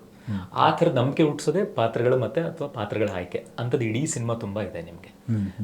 ಅಪ್ಪ ಅಮ್ಮ ಈಗ ಅರುಣನ ಅಪ್ಪ ಅಮ್ಮ ಆಗಿ ಬಾಲರಾಜ್ ಸರ್ ಇದ್ದಾರೆ, ರೋಹಿಣಿ ರಾಜ್ ಇದ್ದಾರೆ, ವಿಜಯಲಕ್ಷ್ಮಿ ಶಿವಮೊಗ್ಗ ಇದ್ದಾರೆ. ಈ ಕಡೆಗೆ ತಾಯಿ ಅಂದರೆ ಕಾವ್ಯ ಅವರ ಅಪ್ಪ ಅಮ್ಮ ಆಗಿ ಚನ್ನಬಸಪ್ಪ ಕಾಳೆ ಇದ್ದಾರೆ, ಸುನಂದ ಹೊಸಪೇಟೆ ಇದ್ದಾರೆ, ರಾಧಾ ರಾಮಚಂದ್ರ ಅವರಿದ್ದಾರೆ. ಆಮೇಲೆ ಪ್ರದೀಪ್ ರೇನಾ ಅಂತ, ಮಂಡ್ಯ ಮಂಜು ಅಂತ, ಮಹೇಶ್ ಬಂಗ್ ಅಂತ, ರಂಜಿತಾ ಪುಟ್ಟಸ್ವಾಮಿ ಅಂತ, ಈಗ ದೊಡ್ಡ ತಾರಾಗಣದಲ್ಲಿ ಒಬ್ಬ ಅಮರ ಪ್ರೇಮಿ ಅರುಣ್ ಕಥೆನ ಹೇಳ್ಕೊಟ್ಟಿದ್ದೀನಿ. ರಶ್ಮಿ ಪಾತ್ರದಲ್ಲಿ ತುಂಬ ಎನರ್ಜಿ ಇದೆ, ಹಾಗೆ ಸಖತ್ ಎನರ್ಜಿ ಇದೆ. ಎಲ್ಲ ನೋಡಿದ್ವಿ ಈಗಾಗಲೇ ಟೀಸರಲ್ಲಿ. ಸಿನಿಮಾದಲ್ಲಿ ಇಂಥದ್ದೇ ಎನರ್ಜಿ ಇದೆ ಅಂಥೇಳಿ ಒಂದು ನಿರೀಕ್ಷೆ ಇದೆ, ಒಂದು ಪವರ್ಫುಲ್ ರೋಲ್ ಕೂಡ. ಇಡೀ ಸಿನಿಮಾದಲ್ಲಿ ತಮಗೆ ತುಂಬ ಇಷ್ಟವಾದ ಸನ್ನಿವೇಶ, ತುಂಬ ಇಷ್ಟವಾದ ಡೈಲಾಗ್ ಯಾವುದು? ತುಂಬ ಇಷ್ಟವಾದ ಡೈಲಾಗ್ ಸದ್ಯಕ್ಕೆ ಬೇಡ ಅನ್ಸುತ್ತೆ ಅವರಲ್ಲಿ. ಬಟ್ ಇಷ್ಟವಾದ ಸೀನ್ ಅಂತ ಅಂದರೆ ನನಗೆ ಫಸ್ಟ್ ಕೇಳಿದಾಗ ಇಡೀ ಕಥೆನ ಫಸ್ಟ್ ಇವರಿಬ್ಬರು ಸೀನಾ ರಶ್ಮಿ ಹೋಗಿ ಒಂದು ರೆಸ್ಟೋರೆಂಟಲ್ಲಿ ಕೂತ್ಕೊಂಡು ತಿಂತಾರೆ. ಆ ಸೀನ್ ನನಗೆ ತಲೆ ಹಿಡಿದಿದ್ದು. ಅಂದರೆ ಏನಿದು ಈ ಹುಡುಗಿ ಹಿಂಗೆಲ್ಲ ಇದ್ದಾಳಲ್ಲ ಅಂತ. ಬಟ್ ನನಗೆ ಪರ್ಸ್ನಲ್ ಫೇವ್ರೇಟ್ ಅಂತ ಅಂದರೆ ಸೀನಾ ರಶ್ಮಿ ಇಬ್ಬರು ಜಗಳ ಆಡ್ತಾರೆ ಒಂದು ಪಾರ್ಕಲ್ಲಿ ಇಬ್ಬರು ಒಟ್ಟಿಗೆ. ನೀನು ನಂಗೆ ಟೈಮ್ ಕೊಡಲ್ಲ ಅಂತ, ಅವನು ಇಲ್ಲ ನಾನು ಕೊಡ್ತೀನಿ, ನೀನು ಇಬ್ಬರು ಒಂದು ಕ್ಯಾಟ್ ಫೈಟ್ ಆಡ್ತಾ ಇದ್ದಾರೆ. ಆದರೆ ಅವ್ನು ಹೆಂಗೆ ಬೈತಾ ಇದ್ದಾನೆ, ಅವ್ನಿಗೆ ಇವಳು ಇನ್ನೂ ಸರಿಯಾಗಿ ಬೈತಾ ಇದ್ದಾಳೆ, ಆ ಫೈಟು. ಸೊ ಅದೊಂದು ವೆರಿ ಕಾಮಿಡಿ, ಎಟ್ ಇಬ್ರಿಗೂ ರೇಗ್ತಾ ಇದೆ. ಆ ರೇಗೋದ್ರಲ್ಲೂ ಇನ್ನೊಬ್ರು ಕಾಮಿಡಿ. ಅದೇ ಇವರಿಬ್ಬರಿಗೆ ದೊಡ್ಡ ಜಗಳ, ಇನ್ನೊಬ್ರಿಗೆ ನೋಡೋರಿಗೆ, ಈಗ ನಾನೇ ಕೂತ್ಕೊಂಡು ಅಲ್ಲಿ ನೋಡಿದ್ರೆ ನನಗೆ ನಗು ಬರುತ್ತೆ, ಆದರೆ ಅವರಿಬ್ಬರಿಗೆ ಮೈ ಬಿಸಿ ಆಗಂಗೆ ಜಗಳ ಆಗ್ತದೆ. ಸೊ ಅದೊಂದು ಪಾರ್ಕಲ್ಲಿ ಒಂದು ಪರ್ಟಿಕ್ಯುಲರ್ ಜಗಳ ಆಗುತ್ತೆ ಸೀನಂಗೆ ರಶ್ಮಿಗೆ. ಅದು ನನಗೂ ಅಲ್ಲ, ನನಗಷ್ಟೇ ಅಲ್ಲ, ನೀವು ನೋಡಿದ್ರೆ ಮೋಸ್ಟ್ಲಿ ಯಾರಾದರೂ ನಾಲ್ಕ ಬರ್ಬೋದು ಪಕ್ಕದಲ್ಲಿ, ಅಕ್ಕಪಕ್ಕದ ಮನೆಯವರು ಯಾರಾದರೂ ನಾಲ್ಕ. ಸೊ ಅದು ನನಗೆ ಫೇವ್ರೇಟ್ ಸೀನ್. ಅಮರ ಪ್ರೇಮಿ ಅರುಣ ಒಂದು ಓವರಾಲ್ ಕರ್ನಾಟಕಕ್ಕೊಂದು ಕತೆ, ಎಲ್ಲರನ್ನ ಕಾಡುವ ಕತೆ. ಇದು ಬಳ್ಳಾರಿ ಸೊಗಡಲ್ಲೇ ಬಂದಿರುವಂಥದ್ದು. ಯಾಕಾಗಿ ಬಳ್ಳಾರಿ ಸೊಗಡಿನ ಸಂಭಾಷಣೆ ಮತ್ತು ಕಥೆಯನ್ನು ಆಯ್ಕೆ ಮಾಡ್ಕೊಂಡು? ಅಂದರೆ ಒಂದು ಸಿನಿಮಾ ವಿಶೇಷ ಆಗೋದು ಅದರ ನಡೆನುಡಿಗಳಿಂದ, ಅಂದರೆ ಅಲ್ಲಿನ ಮಾತುಗಳಿಂದ, ಆಮೇಲೆ ಅಲ್ಲಿನ ಸಣ್ಣ ಸಣ್ಣ ಪದ್ಧತಿಗಳಿಂದ ಅಥವಾ ಆಚಾರ ವಿಚಾರಗಳಿಂದ, ಇದೆಲ್ಲದರಿಂದ ಒಂದು ಸಿನಿಮಾ ವಿಜುವಲಿ ಕೂಡ ವಿಶೇಷ ಆಗುತ್ತೆ. ಆ ವಿಶೇಷತೆಗಳಿಗೆ ಈಗಲ್ಲ, ಸುಮಾರು ಹಿಂದಿಂದಾನೇ ನೋಡುಗರು ತೆರೆದುಕೊಂಡಿದ್ದಾರೆ. ಈಗ ಮಾತುಗಳನ್ನ ನಾನು ಆ ನುಡಿನ ಈಸಿಯಾಗಿ ದಾಟಿಸ್ಬೋದು. ಆ ಈಸಿಯಾಗಿ ದಾಟಿಸೋದ್ರ ಜೊತೆಗೆ ಅವ್ರು ಎಲ್ಲಿಯವರು ಅಂತ ಕೂಡ ಹೇಳಿದರೆ ಅದು ಇನ್ನೂ ಹತ್ರ ಆಗುತ್ತೆ ಜನರಿಗೆ. ಒಂದಷ್ಟು ಭಾಗದ ಜನ ಆದರೂ, ಈಗ ನಾವು ಕನ್ನಡನ ನಾಡಿಂದ ಹೊರಗೆ, ಅಂದರೆ ಭಾರತದಿಂದ ಹೊರ ಹೋದಾಗ ಎಲ್ಲಾದರೂ ಕನ್ನಡ ಕೇಳಿಸ್ಕೊಂಡ್ರೆ ಅಂದರೆ ತುಂಬ ಒಂದು ಪರಮಾನಂದ ಆಗುತ್ತಲ್ಲ. ಹಾಗೆ ಕರ್ನಾಟಕದೊಳಗಡೆ ಬಳ್ಳಾರಿ ಮಾತು ಯಾರಾದರೂ ಆಡಿದರೆ, ಅಥವಾ ನಮ್ಮ ಊರುಗಳು ಮಾತು ಯಾರಾದರೂ ಆಡಿದರೆ ನಮಗೆ ಹಾಗೆ ಅನ್ಸುತ್ತೆ, ಓಕೆ ನಮ್ಮೂರಲ್ಲಿ ಯಾರಾದ್ರೂ ಮಾತು ಕೇಳ್ತೈತೆ ಅಂತ. ಸೊ ಈ ಥರದ ಬೆರಗುಗಳು ಆಯಾ ಊರುಗಳಿಂದ ಬಂದವರಿಗೆ ಆಗುತ್ತೆ. ಆ ಬೆರಗು ಅಲ್ಲಿನ ನೋಡುಗರಿಗೆ ಮೊದಲು ಆದರೆ ಅದನ್ನ ಇಷ್ಟಪಡೋರು ಒಂದಷ್ಟು ಜನ ಮೊದಲೇ ಇರ್ತಾರೆ ಅಂತ. ಅಲ್ಲಿನ ಕತೆ ಇದು, ನಮ್ಮ ಕತೆ ಇದು ಅಂತ ಹೇಳ್ಕೊಳ್ಳೋ, ಅದ್ರ ಜೊತೆ ಗುರುತಿಸ್ಕೊಳ್ಳೋದಿದೆಯಲ್ಲ, ಅದು ಒಂದು ಸಿನಿಮಾ ಮಾಡ್ಬೋದು ಈಸಿಯಾಗಿ. ಹಾಗಾಗಿ ಆ ವಿಶೇಷನ ಕತೆ ಒಳಗಡೆ ತರೋಣ ಅಂತ. ಆ ವಿಶೇಷ ಏನಂದ್ರೆ, ಬಳ್ಳಾರಿಯಲ್ಲೇ ಶೂಟಿಂಗ್ ಆಗಿರುವ, ಬಳ್ಳಾರಿಯ ಮಾತು ಹಾಡುಗಳಿರುವ ಕನ್ನಡದ ಮೊದಲ ಸಿನಿಮಾ ಅಮರ ಪ್ರೇಮಿ ಅರುಣ್. ಇದು ನಮ್ಮ ಅಮರ ಪ್ರೇಮಿ ಅರುಣ್ ವಿಶೇಷ. ಆದರೆ ಕತೆ ಬರೆಯುವಾಗ ಬಳ್ಳಾರಿ ಅಂತ ಇರಲಿಲ್ಲ. ಅಂದರೆ ಕಥೆನ ನಾನು ಬಳ್ಳಾರಿಯವನು ಅಂತ ಹೇಳಿ ನಾನು ಕತೆ ಬರೆದಿದ್ದಲ್ಲ. ಒಂದು ಪ್ರೇಮ ಕಥೆಯನ್ನು ಹೇಳಬೇಕು, ಹುಡುಗ ಹುಡುಗಿ ಮತ್ತೆ ಸಿಗಬೇಕು, ಅದು ಪಾಸಿಬಿಲಿಟಿ ಇರೋದು ಒಂದು ನಾನ್ ಮೆಟ್ರೋ ಸಿಟಿನಲ್ಲಿ ನಂಬಿಕೆ ಹುಟ್ಟಿಸ್ಬೋದು. ಅಂದ್ರೆ ನೋಡುಗರಿಗೆ ಇದು ಆಗುತ್ತೆ, ತಾಲೂಕ್ ಸೆಂಟ್ರಲ್ಲಿ ಒಂದು ಹಳ್ಳಿನಲ್ಲಿ ಆಗುತ್ತೆ ಇದು. ಆದರೆ ಈ ಥರದ್ದು ಅಂದ್ರೆ ಬೆಂಗಳೂರು ಥರದ ಮೆಟ್ರೋಪಾಲಿಟನ್ ಸಿಟಿಗಳಲ್ಲಿ ಅದು ತುಂಬ ಕಷ್ಟ. ಅಂದರೆ ನಾನು ವಿಜಯನಗರ, ಅವಳು ಮಾರತಳ್ಳಿ ಆದರೆ ಬದುಕಲ್ಲಿ ನಾವು ಯಾವತ್ತೂ ಒಬ್ರಿಗೊಬ್ರು ಸಿಗದೆ ಹೋಗ್ಬೋದು. ಆ ಥರದ್ದು ಯಾವತ್ತೋ ಒಂದಿನ ಸಿಗೋದು ಈ ಒಂದೇ ಊರು, ಒಂದೇ ಬಸ್ ಸ್ಟ್ಯಾಂಡ್ ಇರೋ ಊರು, ಒಂದೇ ರೈಲ್ವೆ ಸ್ಟೇಷನ್ ಇರೋ ಊರು, ಒಂದೇ ದೊಡ್ಡ ಗುಡಿ ಇರೋ ಊರು, ಅಥವಾ ಒಂದೇ ಪಾರ್ಕ್ ಇರೋ ಊರು, ದೊಡ್ಡ ಪಾರ್ಕ್ ಇರೋ ಊರು, ಈ ಊರುಗಳಲ್ಲಿ ಆಗುತ್ತೆ. ಹಾಗಾಗಿ ಆ ಪಾಸಿಬಿಲಿಟಿನ ಅರುಣ್ ಮತ್ತೆ ಕಾವ್ಯ ಪಾತ್ರಗಳ ನಡುವೆ ತುಂಬಕ್ಕೆ ಒಂದು ಊರು ಬೇಕಾಗಿತ್ತು. ಆ ಊರು ನನಗೆ ಗೊತ್ತಿದ್ರೆ ನಾನು ಅದನ್ನ ತೆರೆ ಮೇಲೆ ತುಂಬಾ ಚೆನ್ನಾಗಿ ತರ್ತೀನಿ. ಹಾಗಾಗಿ ಅದು ಬಳ್ಳಾರಿಗೆ ಬಂತು. ಇಡೀ ಕತೆ ಅಮರ ಪ್ರೇಮಿ ಅರುಣ್ ಕತೆ ಬಳ್ಳಾರಿಗೆ ಬಂತು. ಬಳ್ಳಾರಿಗೆ ಬಂದ್ಮೇಲೆ ಹೌದು, ಬಳ್ಳಾರಿನ ಆ ವಿಶೇಷತೆ ಸ್ಕ್ರೀನಲ್ಲಿ ಕಾಣ್ತಿದೆ, ಆ ಜಾಗಗಳಿಂದ ಕಾಣ್ತಿದೆ. ಆ ಮಾತನ್ನ ತಂದ್ರೆ ಇನ್ನೂ ಕಳೆಗಟ್ಬೋದಲ್ಲ ಅಂತ ಅನ್ನಿಸ್ತು. ಸೊ ಅದಕ್ಕೋಸ್ಕರ ಆ ಮಾತುಗಳನ್ನ ತಂದೆ. ಸೊ ಹಿಂಗೆ ನಡೆನುಡಿಯಿಂದ ಅಮರ ಪ್ರೇಮಿ ಅರುಣ್ ಕೃತಿ. ನೀವು ಮೊದಲೇ ಹೇಳಿದಾಗಿದ್ದು ಕಾಡಿದ ಮತ್ತು ಕಾಡುವ ಪ್ರೇಮ ಕಥೆ. ಅಂದರೆ ಈ ಪಾತ್ರ ಏನಿದೆ, ನಿಮ್ಮ ರಶ್ಮಿಯ ಪಾತ್ರ, ನಿಮಗೆ ಎಷ್ಟು ಮಟ್ಟಿಗೆ ಕನೆಕ್ಟ್ ಆಗುತ್ತೆ ಮತ್ತು ಯಾಕೆ? ಇಂತಹ ಪಾತ್ರವನ್ನು ಅಥವಾ ಆ ಸಿಚುವೇಶನ್ ಯಾವತ್ತಾದರೂ ಜೀವನದಲ್ಲಿ ಎದುರಾಗಿದೆಯಾ? ನನಗೆ ಪರ್ಸ್ನಲಿ ಎದುರಾಗಿದ್ದಲ್ಲ, ಬಟ್ ನನ್ನ ಸುತ್ತಮುತ್ತ ನಾನು ಒಂದೊಂದು ಸಲಿನೂ ಇವ್ರಿಗೆ ಕಾಲ್ ಮಾಡಿ, ಸರ್ ಹಿಂಗೆ ಮಾತಾಡ್ತಾ ಇದ್ದಾರೆ ನನ್ನ ಪಕ್ಕ ಟೇಬಲ್ ಅವರು, ನಾನು ಇಲ್ಲೊಂದು ಹೋಟೆಲಿಗೆ ಬಂದಿದ್ದೀನಿ ಅಂತ ಫೋಟೋ ತೆಗೆದು ಕಳಿಸಿದ್ದೀನಿ. ಲಿಟ್ರಲಿ ಅದೇ ಥರ ಡ್ರೆಸ್ ಆಗಿ ಅದೇ ಥರ ಮಾತಾಡ್ತಾ ಇರೋರು ತುಂಬ ಜನ ನೋಡ್ಬಿಟ್ಟಿದ್ದೀನಿ ನಾನು. ಸೊ ನನಗೆ ಆ್ಯಕ್ಚುಲಿ ಒಂದು ಪರ್ಸ್ನಲ್ ಆಗಿ ತುಂಬ ಖುಷಿ ಇತ್ತು ರಶ್ಮಿ ಪ್ಲೇ ಮಾಡ್ಬೇಕಾದ್ರೆ. ನಾವೆಲ್ಲ ವರ್ಕ್ಶಾಪ್ ಟೈಮ್ನಲ್ಲೆಲ್ಲ ಅಂದರೆ ಇನ್ ಪರ್ಟಿಕ್ಯುಲರ್ಲಿ ಸ್ಲ್ಯಾಂಗ್ ಹಿಡಿಯೋದಕ್ಕೆ ತುಂಬ ವರ್ಕ್ಶಾಪ್ಸಲ್ಲಿ ವರ್ಕ್ ಮಾಡಿದ್ದೀವಿ. ಆ ಟೈಮ್ನಲ್ಲಿ ಡಿಸ್ಕಸ್ ಮಾಡ್ತಾ ರಶ್ಮಿ ಕ್ಯಾರೆಕ್ಟರ್ ಬಗ್ಗೆ ತುಂಬ ಮಾತಾಡ್ತಾ ಇದ್ವಿ. ಅಂದರೆ ನಾನು ಮತ್ತು ದೀಪಿಕಾ ಅವರು, ಇದು ತುಂಬ ಬೇಗ ರಿಲೇಟಬಲ್ ಅನ್ಸತ್ತಲ್ಲ ಇದು ಕ್ಯಾರೆಕ್ಟರು ಅಂತ. ಸೊ ಆ ಥರ ಅದರಲ್ಲಿ ನನಗೆ ತುಂಬ ಖುಷಿ ಇತ್ತು. ಅದು ಒಂದೇನಂದರೆ ಅದು ತುಂಬ ರಿಲೇಟಬಲ್ ಅನ್ಸತ್ತೆ ಅಂತ. But one are the other quality ಅಥವಾ ಎಲಿಮೆಂಟ್ ನನಗೆ ರಿಲೇಟಬಲ್ ಅನ್ಸಿದೆ. ಇವಳು ಯಾರು, ಇವಳಿಗೆ ಬೆಳಗಿಂದ ಇಷ್ಟು ತಿನ್ಬಿಟ್ಟು ಬಂದ್ಬಿಟ್ಟು ಇವನು ಸೀನಾ ಸಿಕ್ಬಿಟ್ಟು ಏನಾದ್ರು ತಿಂತೀಯ ಅಂದರೆ ನಾನು ತಿಂತೀನಿ, ನೀನೇನು ತಿನ್ನಲ್ವಾ ಅಂತ ಕೇಳ್ತಾ ಇದ್ದಾಳೆ. ಅಂದರೆ ಲೈಕ್ ಇಷ್ಟು ಅಂದರೆ ಯಾವುದು ಟೆನ್ಷನ್ ಇಲ್ಲದೆ ಆರಾಮಾಗಿದ್ದಾಳೆ. ಈ ಥರದ್ದೆಲ್ಲ ಇದು ನೋಡಿದಾಗ ಮತ್ತೊಂದು ಎಲ್ಲೋ ಒಂದು ಕಡೆ ಕನೆಕ್ಟ್ ಆಗ್ತಾ ಇತ್ತು, ನಾನು ಇನ್ನೊಬ್ರು ಮತ್ತೊಬ್ರು ಅಂತ. ಬಟ್ ಅದಕ್ಕಿಂತ ನನಗೆ ಸ್ಯಾಟಿಸ್ಫ್ಯಾಕ್ಷನ್ ಎಲ್ಲಿ ಸಿಕ್ಕಿದ್ದು ಅಂತ ಅಂದರೆ, ನಾನು ಫಸ್ಟ್ ಡೇ ಶೂಟಿಗೆ ಹೋದಾಗ ನನಗೆ ನೈಟ್ ಶೂಟ್ ಇದ್ದಿದ್ದು, ನನಗೆ ಬೆಳಗಿಂದ ಫ್ರೀ ಇದ್ದೆ. ಸೊ ಒಂದು ರೌಂಡ್ ಎಲ್ಲ ಹೋಗಿ ನೋಡ್ಕೊಂಬಂದೆ, ಹೇಗಿರ್ತಾರೆ ಇಲ್ಲಿ ಜನ, ಏನು ಅದಕ್ಕೆ ನಂದು ಹೇರ್ ಸ್ಟ್ರೈಟನ್ ಮಾಡಿರೋದು ಆ ಥರದ್ದೆಲ್ಲ ಏನೂ ಇಲ್ಲ, ಹೆಂಗಿದ್ದಾರೆ ಹುಡುಗಿರು ಒಂದು ರೌಂಡ್ ಹಾಕೊಂಬಂದೆ. ಅದರಿಂದ ಏನಾದರೂ ಕ್ವಾಲಿಟೀಸ್ ಪಿಕ್ ಮಾಡಿ ಅವ್ರ ಥರನೇ ಡ್ರೆಸ್ ಆಗೋದು ಅಥವಾ ಆ ಥರ ಏನಾದರೂ ಇರ್ಬೋದಾ ಅಂತ ಒಂದು ರೌಂಡ್ ಹಾಕೊಂಬಂದೆ. ಹಾಗೆ ಮಯೂರ ಹೋಟೆಲ್ಗೂ ಎಲ್ಲ ಹೋಗಿದ್ದೆ, ಅಲ್ಲಿ ಪಕ್ಕದ ಅಲ್ಲೇ ಪಕ್ಕದಲ್ಲಿ ನಾನು ಅಮ್ಮ ಕೂತ್ಕೊಂಡು ಊಟ ಮಾಡ್ತಾ ಇದ್ವಿ. ಪಕ್ಕ ಟೇಬಲಲ್ಲಿ ಇಬ್ಬರು ಕೂತಿದ್ದಾರೆ, ಟೇಬಲ್ ತುಂಬ ತುಂಬಿಸಿದ್ದಾರೆ. ಅವ್ನ ಬಾಡಿಗೆ ಅವ್ನ ಫೋನ್ನಲ್ಲಿ ಹೇಳೋ ಹಲೋ ಅಂತ ಅವ್ನು ಯಾರ ಹತ್ರನೂ ಇವಳು ಪಾಡಿಗೆ ಇವಳು ಬಿರಿಯಾನಿ 2-3 ಪ್ಲೇಟ್ ಖಾಲಿ ಮಾಡ್ತಾ ಇದ್ದಾಳೆ. ಇದನ್ನು ನೋಡಿದಾಗ ಆಮೇಲೆ ಅವರಿಬ್ಬರು ಒಂದು ಕಾನ್ವರ್ಸೇಷನ್ ಮಾಡಿದ್ರು. ನಾನು ಟಕ್ಕಂತ ಕಾಲ್ ಮಾಡಿ, ನೀವು ಯಾರನ್ನಾದ್ರೂ ನೋಡಿ ಬರ್ದಿದ್ದೀರಾ ಇವರಿಬ್ಬರು ಕಥೆನಾ ಅಂದೆ. ಅದೇ ಥರ ಲಿಟ್ರಲಿ ನನ್ನ ಮ್ಯೂಚುವಲ್ ಫ್ರೆಂಡ್ಸ್ ಹತ್ರನೂ ಇವ್ರು ಹಿಂಗೆ ಮಾತಾಡ್ತಾರಲ್ಲ, ಹಿಂಗೆ ಆಡ್ತಾರಲ್ಲ ಅಂಥದ್ದನ್ನು ನಾನು ತುಂಬ ಜನ ನೋಡ್ಬಿಟ್ಟಿದ್ದೀನಿ. ಸೊ ನಾನು ಅದಕ್ಕೆ ಅವ್ರಿಗೆ ಹೇಳ್ತಾ ಇದ್ದೆ, ನಿಮಗೆ ಅರುಣ್ ಕಾವ್ಯ ಎಷ್ಟು ಜನ ಸುತ್ತಮುತ್ತ ಸಿಗ್ತಾರೆ ನನಗೆ ಗೊತ್ತಿಲ್ಲ, ಬಟ್ ಸೀನಾ ರಶ್ಮಿ ಥರದವರು 2 ರೋಡ್ಗೆ ಒಬ್ರು ಸಿಕ್ಬಿಡ್ತಾರೆ. ಅದೊಂದು ಏನಂತಾರಲ್ಲ ಸೊಕ್ಕಿದೆ ಇಬ್ರಿಗೂ. ಅಂದ್ರೆ ಇಬ್ರು ಅಂದ್ರೆ ಸೀನಾ ಮತ್ತೆ ರಶ್ಮಿಗೂ ನಮ್ಮಂತಾರೆ ಜಾಸ್ತಿ ಜನ ಇರ್ತಾರೆ, ಅರುಣ್ ಮತ್ತೆ ಕಾವ್ಯ ತರದ್ರೆ ಕಮ್ಮಿ ಇರ್ತಾರೆ ಅಂತ. ಆ ರಿಲೇಟಬಿಲಿಟಿ ಇದೆಯಲ್ಲ ಕ್ಯಾರೆಕ್ಟರ್ಗಳದ್ದು. ಅಂದ್ರೆ ಈ ಹೊತ್ತಿನ ಹುಡುಗ ಹುಡುಗಿಯರು, ಅವರ ನಡುವಿನ ಕಮ್ಯುನಿಕೇಶನ್, ಆ ಸ್ಪೀಡ್, ಆಮೇಲೆ ಮುಚ್ಚಿಟ್ಕೊಳಲ್ಲ. ಅಂದ್ರೆ ಹುಡುಗ ಆಗ್ಲಿ ಹುಡುಗಿ ಆಗ್ಲಿ ಸಿಟ್ಟುಗಳನ್ನಾಗ್ಲಿ ಅವರ ಒಲವನ್ನಾಗ್ಲಿ ಮುಚ್ಚಿಟ್ಕೊಳಲ್ಲ. ಆ ಥರದ್ದು ಒಡನಾಟಗಳಿದಾವಲ್ಲ, ಅದು ತುಂಬಾ ರಿಲೇಟ್ ಆಗ್ತಾರೆ. ಇನ್ನು ಪ್ರವೀಣ್, ಅಂದರೆ ಇಂತಹ ಕಥೆಗಳು ನಮಗೆ ತುಂಬ ಬೇಗ ಕನೆಕ್ಟ್ ಆಗುತ್ತೆ. ಯಾಕಂತ ಹೇಳಿದ್ರೆ ಇದು ನಾವು ಅನುಭವಿಸಿ ನೋಡಿದ ಕಥೆಗಳು ಇಲ್ಲಿದೆ ಅಂತೇಳಿ ನಮಗೆ ಗೊತ್ತಾಗ್ಬಿಡುತ್ತೆ. ಹಾಗಾಗಿ ಇದು ಯಾವ ಮಟ್ಟಿಗೆ ಜನರನ್ನ ಕಾಡ್ಬೋದು ಮತ್ತು ಕನೆಕ್ಟ್ ಆಗ್ಬೋದು ಅಂತ. ಅಂದರೆ ನಂಟುಗಳಿಗೆ ಒಂದಷ್ಟು ಜನ ಮನೆಗಳಲ್ಲಿ ಬೆಲೆ ತುಂಬ ಇದೆ ಸರ್. ಅಂದರೆ ನನ್ನ ಮಗ, ನಮ್ಮಪ್ಪ, ನಮ್ಮಮ್ಮ, ಈ ನಂಟುಗಳಿಗೆ ತುಂಬ ಬೆಲೆ ಕೊಡ್ತಾರೆ ಗೊತ್ತಾ. ಸೊ ಅವ್ರಿಗೆಲ್ಲರಿಗೂ ಈ ಸಿನಿಮಾ ಖಂಡಿತ ಇಷ್ಟ ಆಗುತ್ತೆ. ಯಾಕಂದರೆ ಇನ್ನೊಬ್ಬರ ಸಂತೋಷ ಅಂದರೆ ಈಗ ಅದು ಡಿಪೆಂಡ್ ಆಗಿರುತ್ತೆ ನಮ್ಮ ತೀರ್ಮಾನಗಳಿಂದ ಆಗಿರುತ್ತೆ. ಈಗ ಒಂದು ಮದುವೆ ಆಗೋಕ್ಕಿಂತ ಮುಂಚೆ, ಮದುವೆ ಮಾಡೋಕ್ಕಿಂತ ಮುಂಚೆ ಮಗಂದು ನಿನಗೆ ಈ ಹುಡುಗಿ ಇಷ್ಟನಾ ಅಂತ ಕೇಳಿದರೆ ಅಥವಾ ಒಬ್ಬ ಹುಡುಗಿಗೆ ನಿನಗೆ ಈ ಹುಡುಗ ಇಷ್ಟನಾ ಅಂತ ಕೇಳಿದರೆ ಎಷ್ಟೋ ಮದುವೆಗಳು ಮುರಿಯಲ್ಲ.